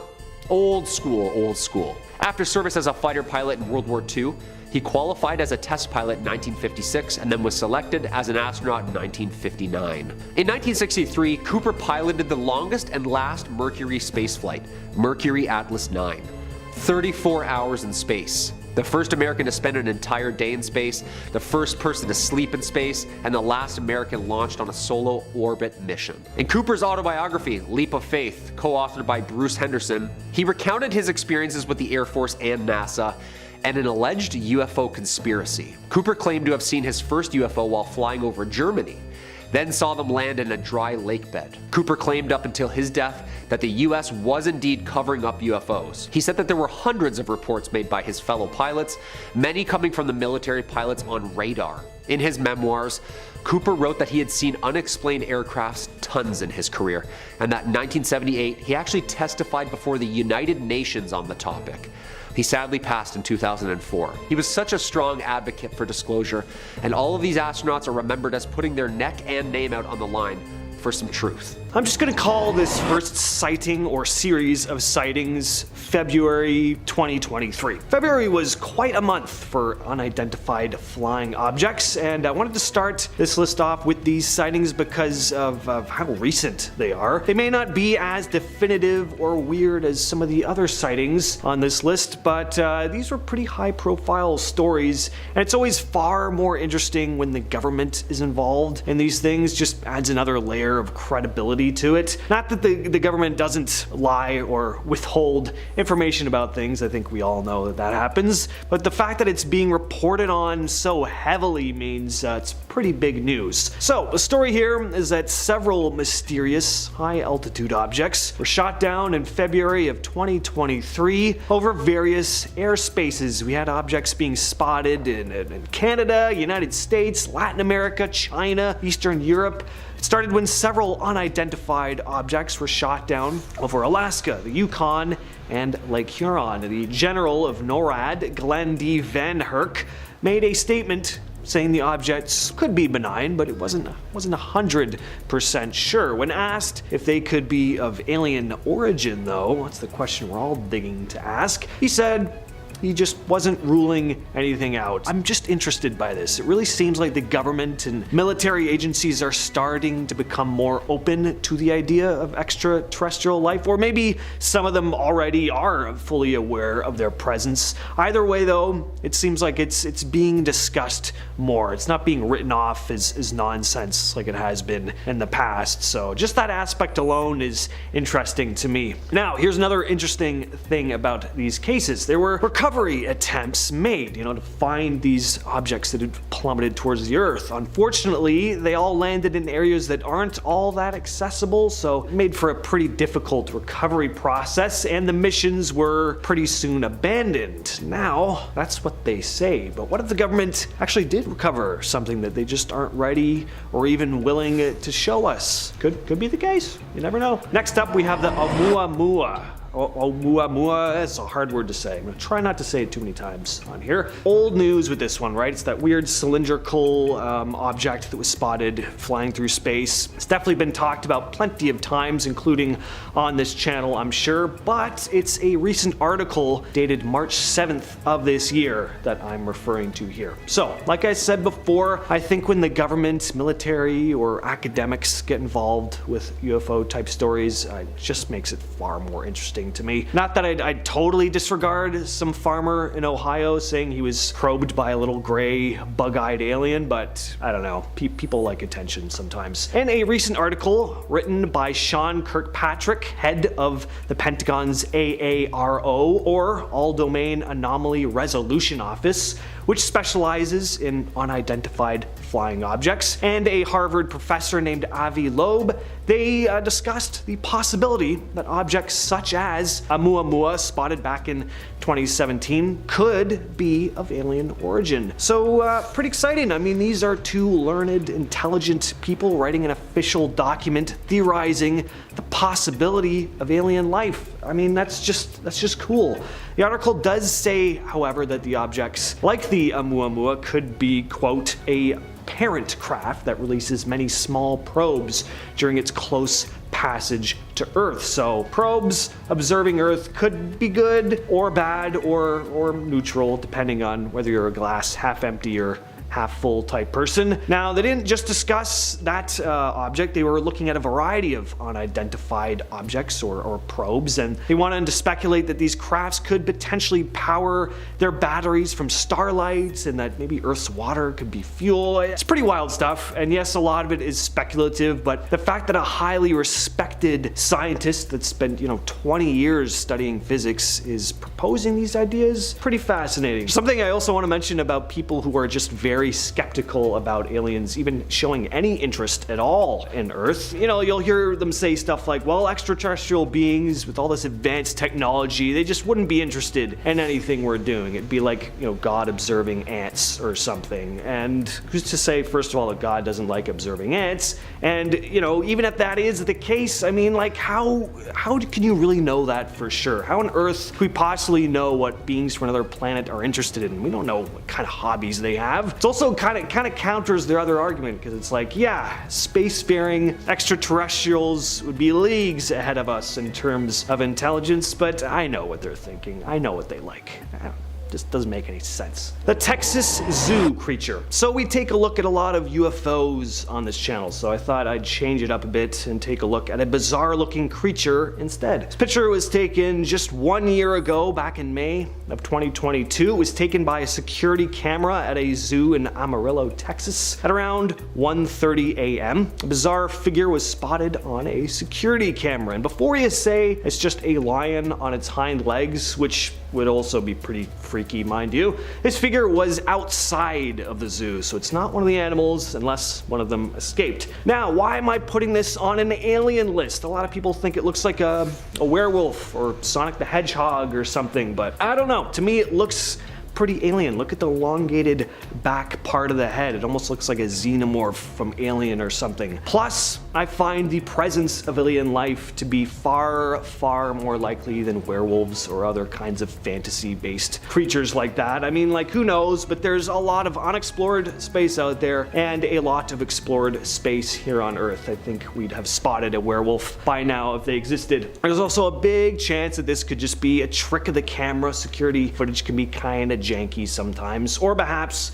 we have a zoo prankster on our hands, or maybe this is a super deformed person. If that's the case, I hope they're okay. Regardless though, this is an odd figure to see in the middle of the night outside of a Texas zoo. And trust me, I know my Texas zoos. The Wales UFO. I didn't know this, but it turns out there are a lot of UFO sightings in Wales. I don't know what aliens' fascination is with Wales, but reports date all the way back to the 1940s. Actually, all the way back to the 12th century, but I don't know if I give much credence to stuff dating back that far. Apparently, religious pilgrims believed to have seen a fire-breathing dragon erupt from the sea and fly into the sky. Could have been a UFO and they just didn't know what to make of it and just called it a dragon, but anyway, way off topic. The UFO in question here was spotted back in September of 2016 by a police helicopter at around 9 p.m. It was only visible on the chopper's thermal camera and seemed to be moving at a speed of 106 miles per hour over the Bristol Channel. Full video of the footage was released by a former cop, Gary Hasseltine, who has been urging the UK government to come forward and reveal what they know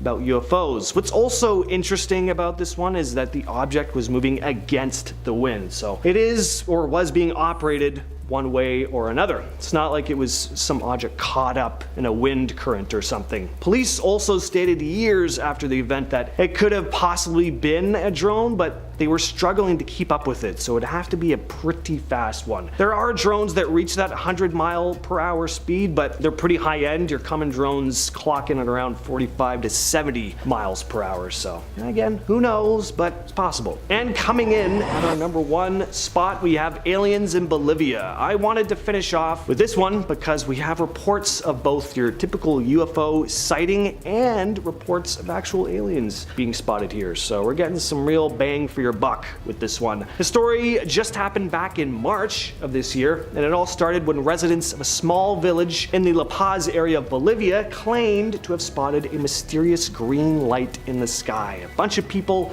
pulled out their phones and started filming. They were in absolute awe and said it looked to be some kind of alien spacecraft. Then 2 days later, little people were spotted running around the town at night. One villager named Rita Marquez reported to news outlets describing the creatures as little, almost like goblins, and is quoted saying they were miniature beings, like those little people who appear to children. And it felt like something creepy was happening, like they were welcoming their friends, you know? Now, I'm not sure exactly what she means by that, but it's definitely odd. This bizarre situation all culminated with several residents claiming to have found one of the small creatures curled up dead in a gutter one morning, the body of which soon vanished.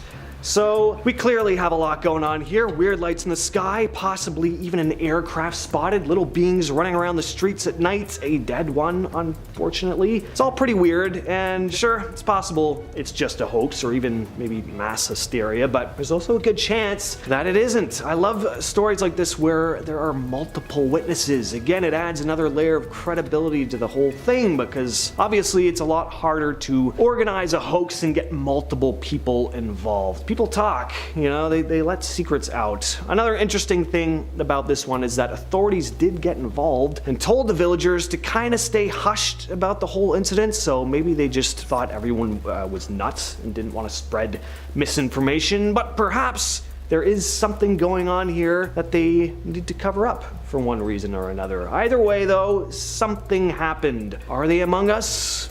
We may soon find out. Number 5. Hypnotic regression. Many people who claim to have been abducted by aliens are unable to remember a lot of the specific details of their abductions. Because of this and the public stigma against people with alien experiences, many people choose to never come forward, or their stories are written off as delusion. But in the spirit of giving people the benefit of the doubt, let's talk about a certain woman's experience with hypnotic regression. A woman who claims she was abducted by aliens was put under hypnosis in order to give a documentary crew information about the visitors from other worlds. When asked how aliens are able to travel at such incredible speeds, she responded with the following: "I can't explain it, but it's like if they want to get from one point to another point, they remove what's in between, so they don't have to travel that distance. They are instantly from there to there." When asked why aliens are studying humans, the response was, "They are very wary of humankind. Mankind is progressing technology-wise, and soon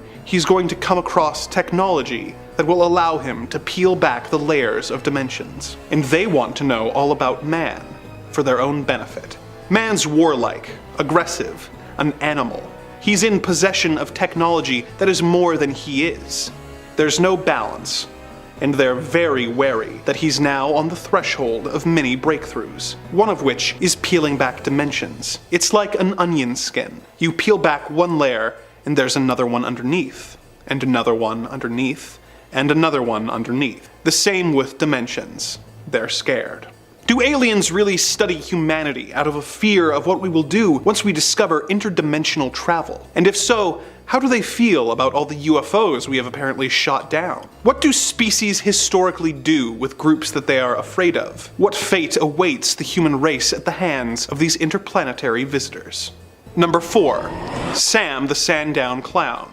Our next story comes from the January-February edition of the British UFO Research Association Journal and concerns an anonymous man going by the alias of Mr. Y, who claims that one October night in the year 1970, he was driving to visit a friend when he saw something hovering over the swamp to his right. It was a huge UFO with several different multicolored orb-like lights brightly illuminating the craft. He got out of his vehicle to observe the craft for a moment and then continued on his way. He looked out his window and realized that the craft was now following him, its lights spinning. Mr. Y got to his friend's house, and the friend was amazed at the guests that had followed him there, before disappearing into a nearby tree line. For years, Mr. Y would see the red orbs following him from time to time, watching him and stalking him. Doubting that anyone would believe him, he kept these encounters to himself until 1973, when his 7-year-old daughter Faye and her friend were playing near Lake Common Road when they heard an eerie wailing sound. They followed the sound to a nearby meadow, and the wailing stopped. They walked over a small bridge when suddenly a blue-gloved hand with 3 fingers appeared from under the bridge. They looked in the small river and saw a strange figure standing in the middle holding a book. He was described as being 7 feet tall and without a neck.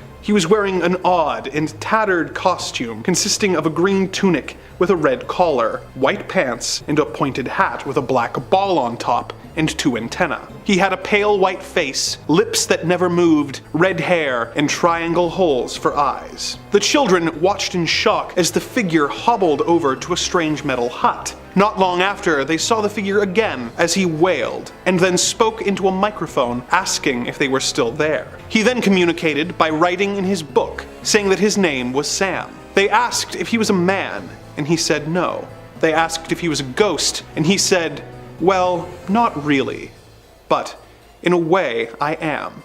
He said that there were others like him and that he was afraid of being attacked by humans. He invited them into his metal hut, which was filled with wooden furniture and elaborate knobs. The children hung out with Sam for an hour before leaving, and a year later, she told her father about the encounter, telling him that there had been men nearby fixing a post who had acted as though they could not see the strange creature. He had trouble believing her, but he had had enough experiences with aliens of his own that he had to consider the possibility that it was real. Did Mr. Y's daughter really see a strange alien in the woods, or is this just the overactive imagination of a child? In an age where spacecraft are being seen all over the world at an alarming rate, we really can't rule anything out. And what of the UFO stalking Mr. Y? What were they hoping to see? And why was he selected to be the subject of their curiosity? This mystery will likely never be fully unraveled. Number 3. Aliens take a baby. Our next entry comes courtesy of phantomsandmonsters.com and describes a 14-year-old visiting the home of some seniors and seeing something more terrifying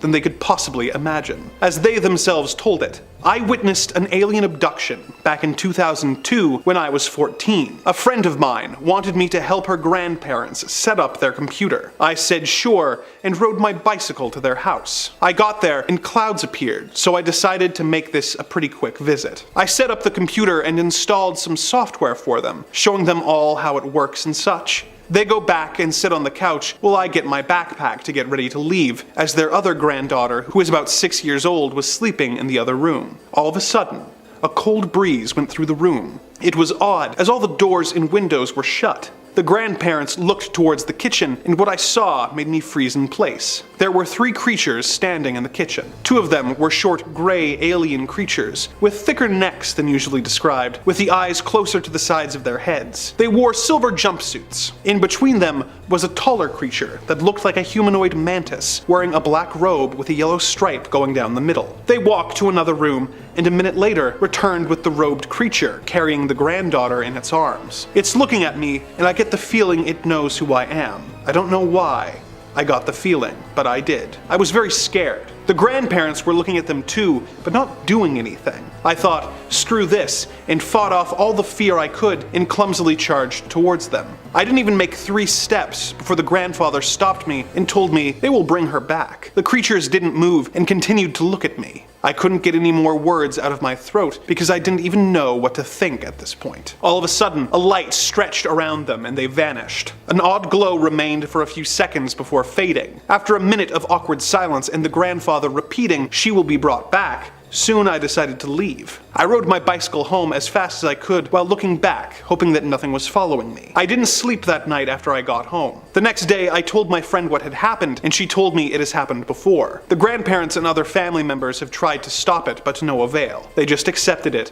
with a look of defeat and moved on. The granddaughter was brought back after a few hours. Not long after I witnessed this incident, their whole family moved elsewhere. I've heard from other people who claimed to experience similar events, and I feel they are legit. Why are aliens taking babies away from their families? What are they hoping to learn? And is there some way to stop them? One can hope, but it seems unlikely. Number 2, dream or abduction. This next story is from an anonymous Reddit user who claimed to be abducted and experimented on by aliens before waking up at home with injuries related to the experiment. As he told the story, in July of 2015, back when I was 19, I lived in a house in Southport, Sacramento with 3 other friends. I woke up one night to a light coming through the ceiling of my room, and it lifted me out of my bed. Next thing I know, I'm in some kind of chair and unable to control my body, like I was drugged with something. There were guys that were not human men, but gray people with large black almond-shaped eyes doing stuff with what seemed like medical instruments and machines. I was very terrified. I was unarmed, naked, unable to move. I was so scared. One of them was touching the machine that put the tube down my throat and into my stomach. His hand got close to my face because he had to adjust something holding my head in place. I remember getting a good look at his hand and eyes. They had long fingers with pads at the tips, sort of like salamanders, and they don't have fingernails. Their skin is gray, but kind of like a powdery translucent gray.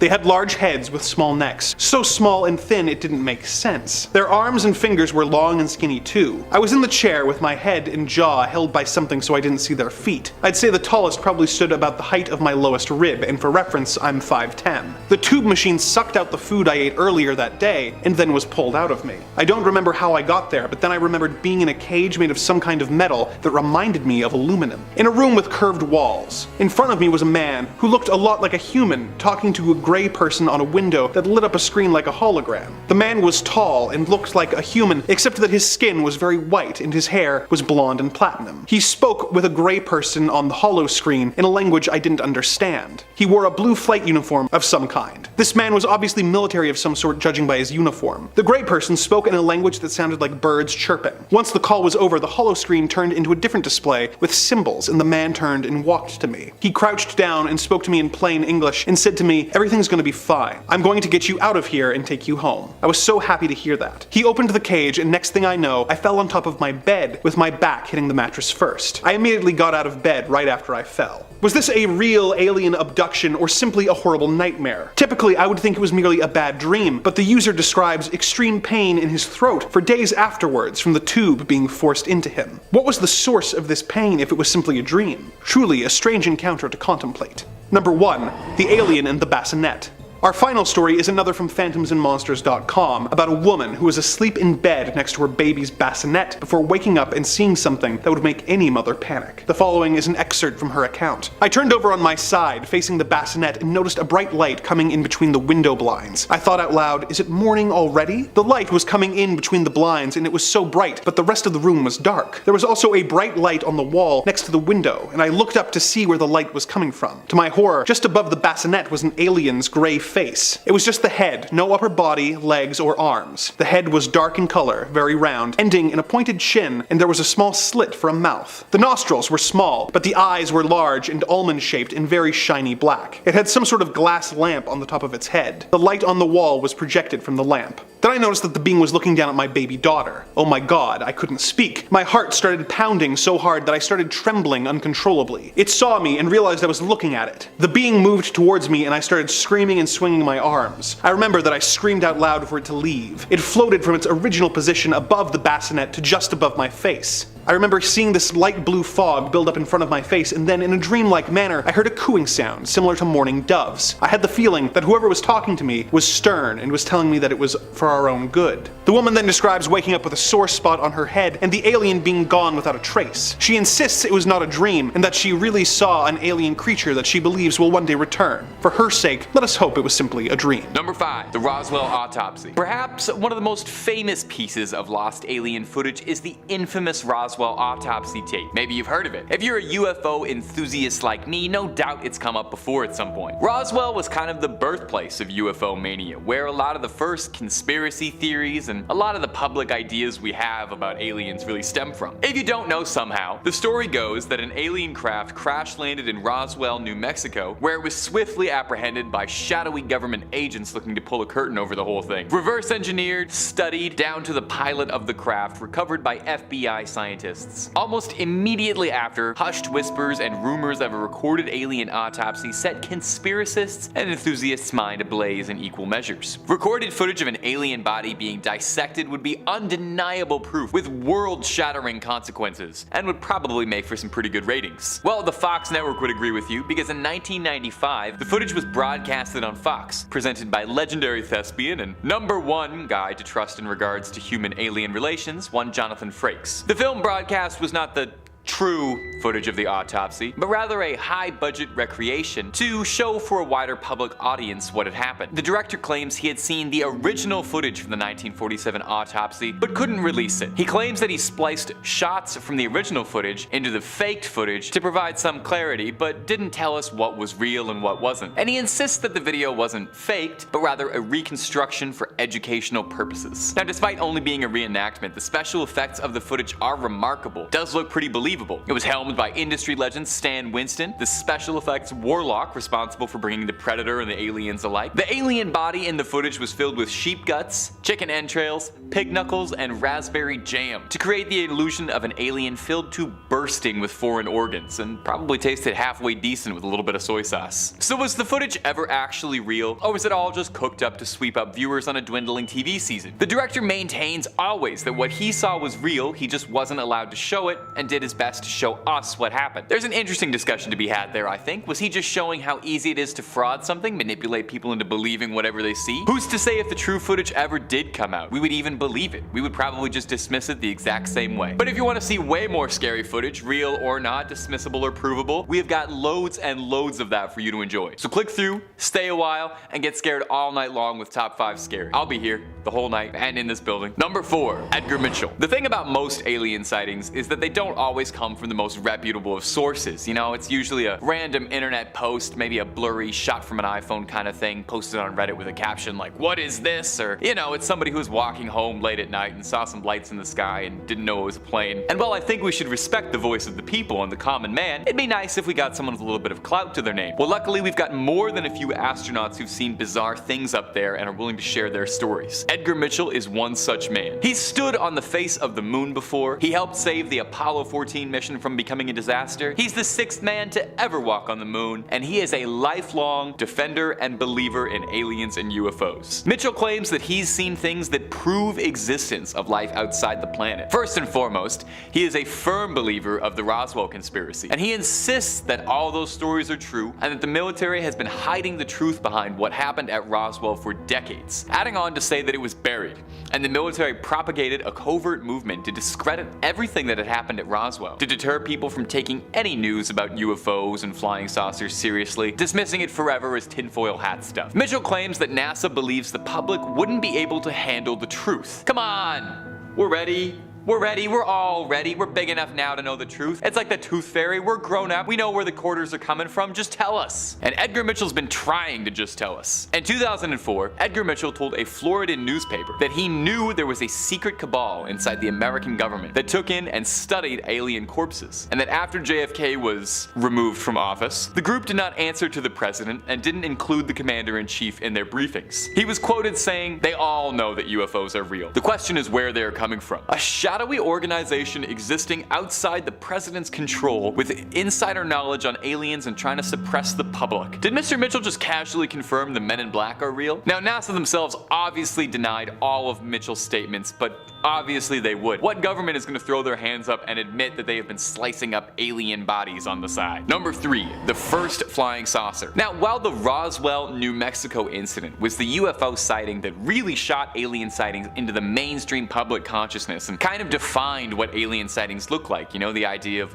little gray or green men and flying saucers, it was obviously far from the first alien sighting ever recorded, just kind of the most popular. But not even a few weeks earlier, there was actually another famous sighting, and one that's thought to be the progenitor for sightings of UFOs being thought of as flying saucers. Kenneth Arnold was an American aviator. Unlike most UFO sightings, Kenneth never changed his story once, never made any kind of surrealist, outrageous claims, and stuck to the same story for the rest of his life. He saw weird saucers in the air he couldn't explain. Well, let's take a listen. It was 1947, June the 24th, weeks before Roswell, which occurred in July 1947. Mr. Arnold was flying his private plane over Washington by Mount Rainier. I've never been to Washington, so you guys gotta forgive me. He was looking for a recently downed transport plane that had a $5,000 bounty the US military was offering in exchange for its finding. As he was approaching the summit, Arnold noticed that he saw 9 blinding flashes of light hovering up above. When looking in closer, they resembled ships but looked like discs. Arnold said that he saw them flying in a bizarre pattern, with each positioned diagonally together, reporting that it reminded him of the tail of a kite. Arnold was an aviation expert and said that the craft seemed far more advanced than anything human beings were capable of at the time, moving at unbelievable speeds. He landed at a nearby airport and told crew that he saw something bizarre he couldn't rationalize, worried that perhaps it could have been missiles being fired at Washington. Reporters interviewed him and he was pressed for several questions, but no one could corroborate or figure out just exactly what it was he had seen. Arnold was questioned by the Army as well, who took his claims remarkably seriously, as he was a fairly respected and reputable man, and there wasn't really the same culture surrounding aliens and UFOs, and as such, his claim was met with genuine worry. No one ever figured it out, but the story of them being saucers, combined with the saucers seen in New Mexico, led to the public perception of UFOs picturing them as saucers for the better part of 60 years, pretty much to this day. Number 2, the Travis Walton abduction. Now, abduction stories can sometimes be a little much to believe, even for those with the most open minds who want to believe. You know, they all seem kind of the same. It's somebody you maybe can't trust driving home late at night, saw something strange, they woke up in a blinding light room and they got poked and prodded by little gray men. Well, Travis Walton's story is not dissimilar to that. It's pretty out there even by abduction standards, but it's too juicy to pass up, so pop open those ears. In 1975, Travis Walton was working as a logger and was facing a fairly routine day, 6 other loggers and him driving around in the forest when they saw something incredibly bright shining at them through the treetops. One of the men claimed it looked like a flattened disc, a saucer of sorts even. Walton stepped out of the bed of the truck to investigate and was struck by some invisible force that knocked him backwards. The rest of the crew panicked and drove away. Huge faux pas, I'll say, leaving your coworker behind after being struck by an alien, but okay, you think you know somebody. When the crew returned, Walton had vanished. Walton awoke and had thought that he'd been taken to a hospital because he'd found himself in a blindingly bright room and could hear people moving around him. But it wasn't until he got a good look at his doctors that he knew something was amiss. 3 feet tall, with brown, quarter-sized pupils, with marshmallow-like skin. Walton freaked out, obviously, as one would probably do, and was swiftly restrained by his captors. He tried to fight them off, but was greeted by a tall creature he said resembled a humanoid, but was masked by an intimidating helmet, a kind of Darth Vader looking thing. The masked creature took Walton and escorted him back into the operating room and put a translucent mask over his face. And Walton drifted out of consciousness again, unsure if anything was real. The next thing he remembers is walking alongside a highway as if nothing had ever happened. He eventually finds his way to a phone and called his brother-in-law, who panically asked what had happened. It turned out that Walton had been gone for 5 days, and he was untraceable. Search parties had formed looking for him, sent dogs and choppers tracked him from the woods, but no one could find any sign of him, as if he'd blinked out of existence and then blinked right back. Travis swore what happened to him was real, a real abduction, and he's maintained that story ever since that fateful week in 1975. Now, if you think this story is fascinating and you're upset that nobody recorded any of it and there wasn't any footage of what Travis described, well, the tragic news is, yeah, it doesn't exist. You can, however, watch a 90s sci-fi movie that is directly based off Travis's case called Fire in the Sky. I've never seen it, but I'm I'm sure it's on Amazon Prime or something. It's got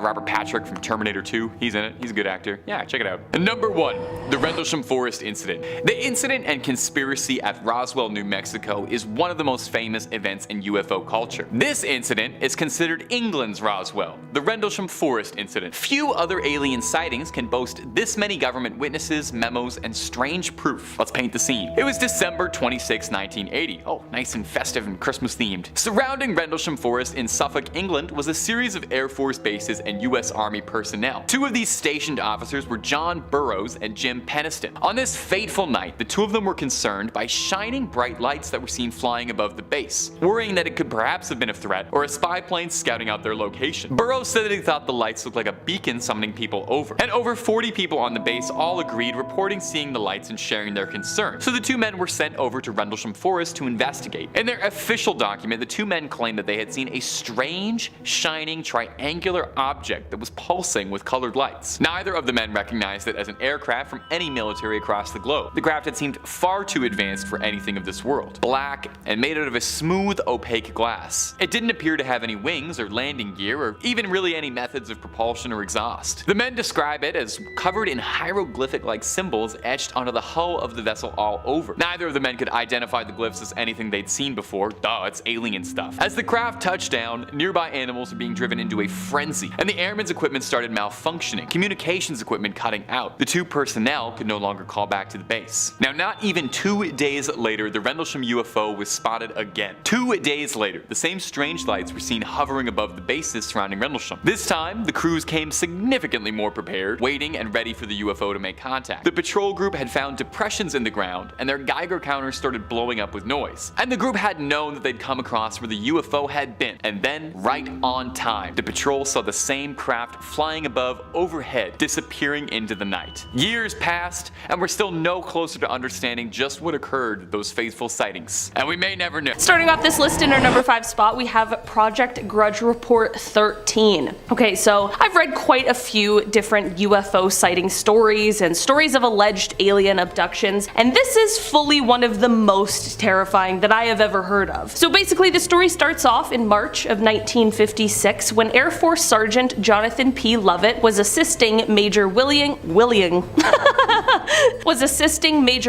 Cunningham in the White Sands Missile Testing Grounds near Holloman Air Force Base in New Mexico. The pair were out searching for debris from a recent rocket test when Major Cunningham heard a loud scream. His first thought was that Sergeant Lovett had been bitten by a snake, so he went around to help aid his partner when he allegedly saw something he never expected. He recounted seeing the sergeant being dragged away by some sort of long serpentine arm that had wrapped around his legs. Whatever this creature was, it was connected to a hovering silver disc that was in the air about 15 feet away. The major stood there in horror as he watched this creature and the sergeant retreat into the craft, which then rose vertically into the sky. Of course, he radioed for help, and while he was taken to the hospital for observation, search teams were sent out immediately. It wouldn't happen until 3 days later that they would find the body of Sergeant Lovett, only 10 miles from the site where he was said to have disappeared from. The autopsy performed on him later also only raised more questions than answers, as his body was severely harmed. So of course there was an investigation that happened, and many people claim this investigation was detailed in a 600-page document labeled Project Grudge Report 13. But the problem with this is that no official information on Report 13 exists, and the US government denies its very existence. Though Grudge Reports 1 through 12 have been declassified, along with Report 14, no official mention or accounting of Report 13 exists, and the story solely relies on secondhand accounts of the horrible incident. In our number 4 spot today, we have the cigar-shaped UFO. Okay, so let's set the stage. It's 2:45 a.m. on July 24th, 1948, and there are 20 passengers aboard a twin-engine propeller plane that is at 5,000 feet, being flown from Houston to Atlanta by pilot Clarence S. Childs and co-pilot John B. Whitted. Out of the 20 passengers on board, 19 of them are asleep at these early morning hours, and every Everything seems to be going as per usual until it wasn't. The 2 pilots and the 1 passenger who was awake all witnessed the same thing about 20 miles southeast of Montgomery, Alabama. About a week after the incident, the pilot explained what he had seen by saying, quote, "It was clear there were no wings present, that it was powered by some jet or other type of power shooting flame from the rear some 50 feet. There were 2 rows of windows which indicated an upper and a lower deck, and from inside these windows a very bright light was glowing. Underneath the ship there was a blue glow of light. By his estimates, he watched the UFO for about 10 seconds before it completely vanished." The co-pilot gave a similar explanation and also added, quote, "The object was cigar-shaped and seemed to be about 100 feet in length. The fuselage appeared to be about 3 times the circumference of a B-29 fuselage. It had 2 rows of windows, an upper and a lower. The windows were very large and seemed square. They were white with light which seemed to be caused by some type of combustion. I asked Captain Childs what we had just seen, and he said that he didn't know." Well, this is obviously all very strange and peculiar. What has driven UFO enthusiasts even more is the fact that this strange sighting was of course later investigated by the US government, but the results of that investigation have allegedly been mostly destroyed. Does that mean that they found something they aren't willing to share yet? Some believe that perhaps the pilots and the passenger witnessed a secret Soviet spy craft, while others believe it was definitely something of the extraterrestrial variety. In our number 3 spot today, we have the Lubbock incident. On August 25th, 1951 in Lubbock, Texas, a group of scientists from the Texas Technical College were all hanging out in the backyard of geology professor Dr. W.I. Robinson. They were all just chilling, enjoying each other's company until around 9:20 p.m. when they saw something very strange. It was a V-shaped formation of 15 to 30 bluish-green lights passing overhead. They were completely confused over what it could be, but figured that the lights would likely reappear, which they did. About an hour later, the lights reappeared, and at this point, all of these scientists knew that they had witnessed something exceptionally interesting, but what was it? The scientists weren't the only ones to witness the lights either. About 350 miles away in Albuquerque, New Mexico, an employee of the Atomic Energy Commission's top secret Sandia Corporation, who had a high-level Q security clearance, had been sitting outside with his wife, quote, gazing at the night sky, commenting on how beautiful it was, when both of them were startled at the sight of a huge airplane flying swiftly and silently over their home. On the aft edge of the wings, there were 6 to 8 pairs of soft, glowing bluish lights. There were more sightings as well, all reporting a similar thing. The group of scientists began investigating, tracking the lights, which they witnessed 12 more times. They measured the angle of the lights, they tracked the speed, and they attempted, unsuccessfully, to try and measure the UFO's altitude. Here's the deal with this though. The government did end up investigating, but the official explanation for these lights is the most cryptic message I've ever seen. It read, quote, "I thought that the professor's lights might have been some kind of birds reflecting the light from mercury vapor streetlights, but I was wrong. They weren't birds. They weren't refracted light. But they weren't spaceships. The lights that the professor saw have been positively identified as a very commonplace and easily explainable natural phenomena. I can't divulge exactly the way the answer was found because it is an interesting story of how a scientist set up complete instrumentation to track down the lights. Telling the story would lead to his identity, and in exchange for his story, I promised the man complete anonymity. Despite people claiming that the mystery has been solved, by this explanation, people are left with a lot more questions than answers. In our number 2 spot today, we have the Shag Harbor incident. This UFO encounter is often referred to as Canada's Roswell, so I was shocked that I hadn't heard of it before. Basically, this incident took place on October 4th, 1967, when an unknown object crashed into the water near Shag Harbor, which is a tiny town in Nova Scotia. There were at least 11 people who witnessed this object as it crashed, and many people claimed to have heard a whistling sound followed by a loud bang when the crash took place. The witnesses that claimed to have seen the UFO were all doing a bunch of different things at the time. One couple was just sitting on their porch, but the 2 witnesses that really get me are a flight pilot and a ship captain. On Air Canada Flight 305, First Officer Robert Ralph pointed out to Captain Pierre Charbonneau that there was something strange at the left side of the aircraft. They reported an object tracking along on a parallel course a few miles away and described it as a brilliantly lit rectangular object with a string of smaller lights trailing the object. Shortly after they first noticed it, there was a large but but silent explosion near the unknown object, and then 2 minutes later there was a second explosion, but this one faded to a blue cloud. As for the ship captain, Captain Leo Howard Mercy, he saw 4 blips on his Deca radar that were totally stationary. This led to him looking up to the sky, and that is when he saw 4 bright objects sitting in a rectangular formation about 28 kilometers from the vessel's window. He wasn't the only one who saw it on board. The entire crew of nearly 20 fishermen stood on deck and watched. A man named Laurie Wickens was another one of the witnesses, and he and some of his friends ended up calling the RCMP, the Royal Canadian Mounted Police, because they saw a huge object floating in the Atlantic Ocean about 1,000 feet off of the shore. This is all super weird, and not only the RCMP, but also the Royal Canadian Navy and the Royal Canadian Air Force became involved in investigation, but nothing was ever recovered or found. But it was also revealed that all commercial, private, and military aircrafts along the eastern seaboard were accounted for, so what could have all these witnesses seen? Since they have never officially identified what it was in the official Government of Canada documents, it is listed as a UFO. And finally, in our number 1 spot today, we have the Westall incident. Taking it back to 1966, we have the largest mass UFO sighting in Australia that at the time was largely ignored. This incident took place when over 300 students and staff members of a school in Melbourne all witnessed multiple UFOs silently flying through the air before they landed in a nearby field. Well, there's been a ton of speculation about this incident in the many years it's been. One witness account stands out among the rest, and that is the account made by the science teacher from the school, Andrew Greenwood. He was alerted to the UFO event by a hysterical student, and when he went outside to see for himself, everything changed. Previously a skeptic of UFO stories, Andrew's mind was abruptly changed when he saw, as he described it, a round silver object about the size of a car with a metal rod sticking up in the air. He went on to explain that suddenly 5 planes came and surrounded the object, all while more people were gathering to watch. He called what happened next the most amazing flying he has ever seen, explaining that, quote, every time they got too close to the object it would slowly accelerate, then rapidly accelerate, and then move away from them and stop. Then they would take off after it again, and the same thing would happen. This went on for about 20 minutes before the mysterious object just vanished. As weird as this all was, what was almost weirder was what happened next. Firstly, the headmaster of the school is said to have tried to put a stop to anyone talking about the incident at all, threatening severe punishment to any student or staff who was caught speaking about it, and when the Royal Australian Air Force contacted him,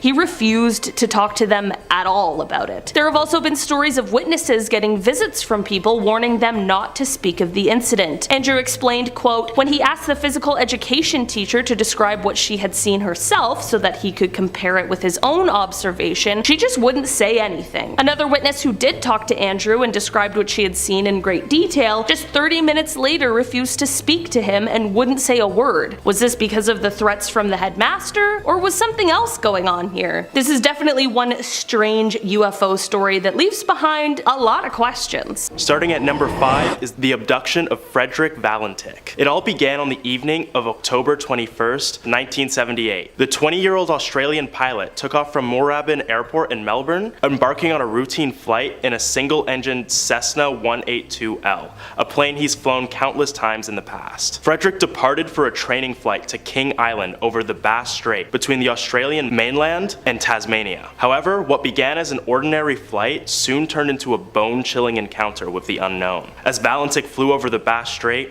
he reported to air traffic control that an unidentified aircraft was following him. He fearfully described the object as having 4 bright lights and flying at unfathomable speeds. Air traffic control attempted to identify the mysterious craft, but could find no evidence of any other aircraft in the vicinity. The situation took a grim turn when Valentik's communication became increasingly distressed, and he reported that the unidentified craft was orbiting him from above. He described the UFO's appearance as metallic and shiny, and praised its maneuverability. It was then that his communications would abruptly cut, with the last thing heard from him being, "It's not an aircraft." Just before the communications were cut off, a loud metallic scraping was heard from Frederick's radio. Neither him nor his aircraft were ever seen again. Speculation around Valentik's disappearance quickly spread, with theories ranging from mundane explanations such as pilot error, mechanical failure, or deliberate disappearance, to the more sensational ones involving extraterrestrial encounters. Based on the information we have, all signs point to Frederick being abducted by some sort of malevolent aliens. The reported scraping noise heard before his communications were cut, likely the sounds of the pilot's aircraft being stuffed into a UFO. The true fate of Frederick Valentik remains a mystery, but the Australian government has assumed him dead after spending many long hours searching for the missing pilot. Where do you think he might be? Let us know in the comments. Moving on, we have number 4, Travis Walton. One fateful night, November 5th, 1975. The Apache Sitgreaves National Forest in Arizona, USA. Travis Walton, a 22-year-old logger, and his crew were returning home after a long day of hard work when they noticed some sort of metallic, glowing disc in the sky. Curious to see what it was, Walton and crew drove closer to the flying object. Once they got close enough to investigate, the forestry worker left the car to get a closer look and approached the hovering craft. Witness accounts vary on exactly what transpired, but the consistent chilling detail was that a bright blue-green beam of light suddenly emanated from the UFO, striking Travis and sending him flying several feet backwards, knocking him unconscious. Seeing this, his crew immediately fled the scene, assuming the blast of light killed Walton, leaving him behind. And before you go in the comments calling Walton's friends fake, don't worry. They returned a few minutes later, only to find that both Travis and the UFO had vanished. The crew was quick to report the incident to the local authorities, and a massive search operation was launched to find Travis Walton. No matter how hard anyone looked, nobody could find him. That was until 5 days later. Travis would reappear, disoriented and confused, in Heber, Arizona, nearly 30 miles away from the original abduction site. But the story he had to tell of the intervening days is the truly chilling part of this tale. According to Travis, after being struck by the beam of light, he awoke aboard an alien spacecraft. He described encountering beings he could only describe as humanoid, but with large bald heads and enormous black wraparound eyes. He reported undergoing grueling medical examinations and being surrounded by strange technology aboard the craft. During his captivity, Travis experienced some form of telepathic communication with the beings, claiming that they conveyed a sense of curiosity and concern, as if they were studying him. Despite all of this, Travis said that he never felt physically harmed by the entities. After what seemed like mere hours to Travis, he found himself back on Earth, disoriented and unsure of where he was and unaware of how much time had elapsed. Travis Walton's encounter with aliens remains one of the most infamous abduction stories of all time, and has certainly earned its place on this list. Oh, next up at number 3 is the many abductions of Russ Kellett. And yes, that's right, you heard many. In fact, Russ Kellett, a 58-year-old man from North Yorkshire, claims he's been abducted upwards of 60 times. And those are just the ones he remembers. The first time Kellett was abducted was when he was 16, when he was traveling home on his motorcycle until he saw a strange tunnel that he'd never seen before. Curious, he drove through the tunnel being faced with a bright light, and then the next thing he remembers is lying down on an operating table, surrounded by 15 feet tall alien men. He related their appearance to Dracula, minus the fangs. Kellett reported that the Dracula doppelgangers pushed a tube down his throat and pumped a mysterious liquid into him.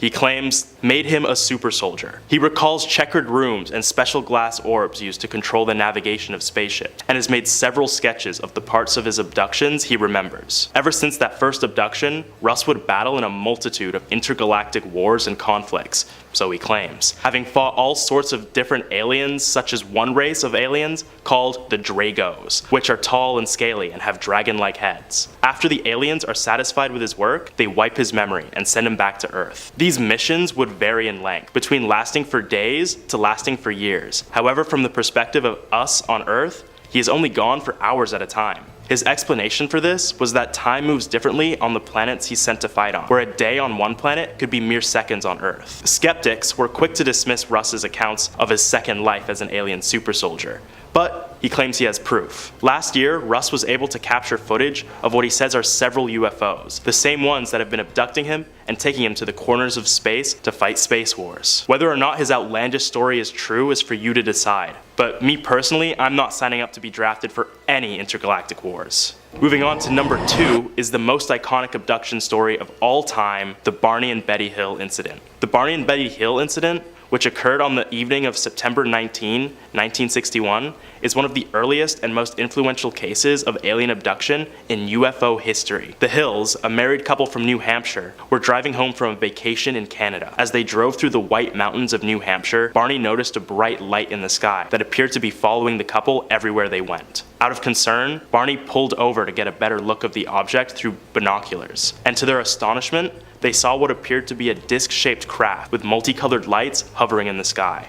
Unsettled, the Hills hastily re-entered their car and started driving again, with the mysterious craft still in pursuit. As they continued their journey, the Hills noticed something strange, that there were 2 hours that had passed that were completely unaccounted for. Over the following days, Barney and Betty began experiencing anxiety, bizarre dreams, and inexplicable memories of the encounter. In hopes of finding answers, the couple consulted with a local psychiatrist who used hypnosis to uncover buried memories of the event. Once under hypnosis, the Hills were able to recall the terrifying events that transpired in those lost 2 hours. They described being taken aboard the vessel and seeing these short aliens with grayish skin, large black eyes, and slits for mouths. Barney and Betty recounted being subjected to intense medical examinations, including the extraction of bodily fluids and having organs observed. They would go on to detail their feelings of fear and helplessness during the encounter too, saying that they felt like they were going to die.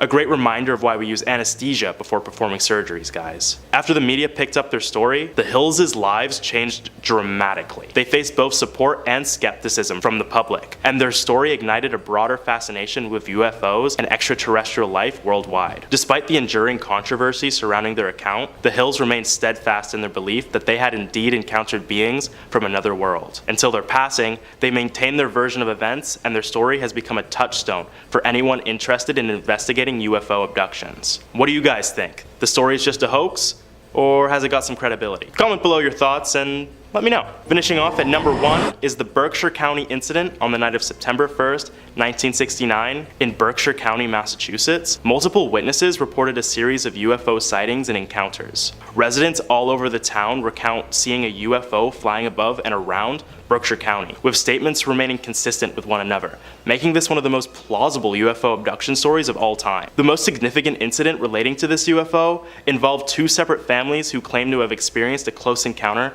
with the unidentified craft. According to the witnesses' accounts, around 9 p.m., Tom Reed, a 9-year-old boy, was driving through the woods with his mother, grandmother, and younger brother. Suddenly, they would see a bright object descending from the sky. In response, Tom's mother stopped the car and they watched the object, which was about 40 feet in diameter, hover above the ground. Then, the next thing the family remembered was being in a different location entirely. They claimed that they were now about a mile down the road and the UFO was gone. The family would go on to report that in the following years, they experienced recurring nightmares and strange encounters, suggesting possible ongoing contact with the extraterrestrial entities. Other families in the town reported similar occurrences and UFO sightings around the same time. Over the years, the incident gained attention and underwent various investigations by UFO researchers and enthusiasts. Many try to explain the strange event as natural phenomena or mass misidentification, but the fact that so many people reported the same thing, it's hard not to believe them. This is the first time an entire town has been affected by alien intervention at the same time, and remains the most frightening cases of abduction due to its sheer scale alone.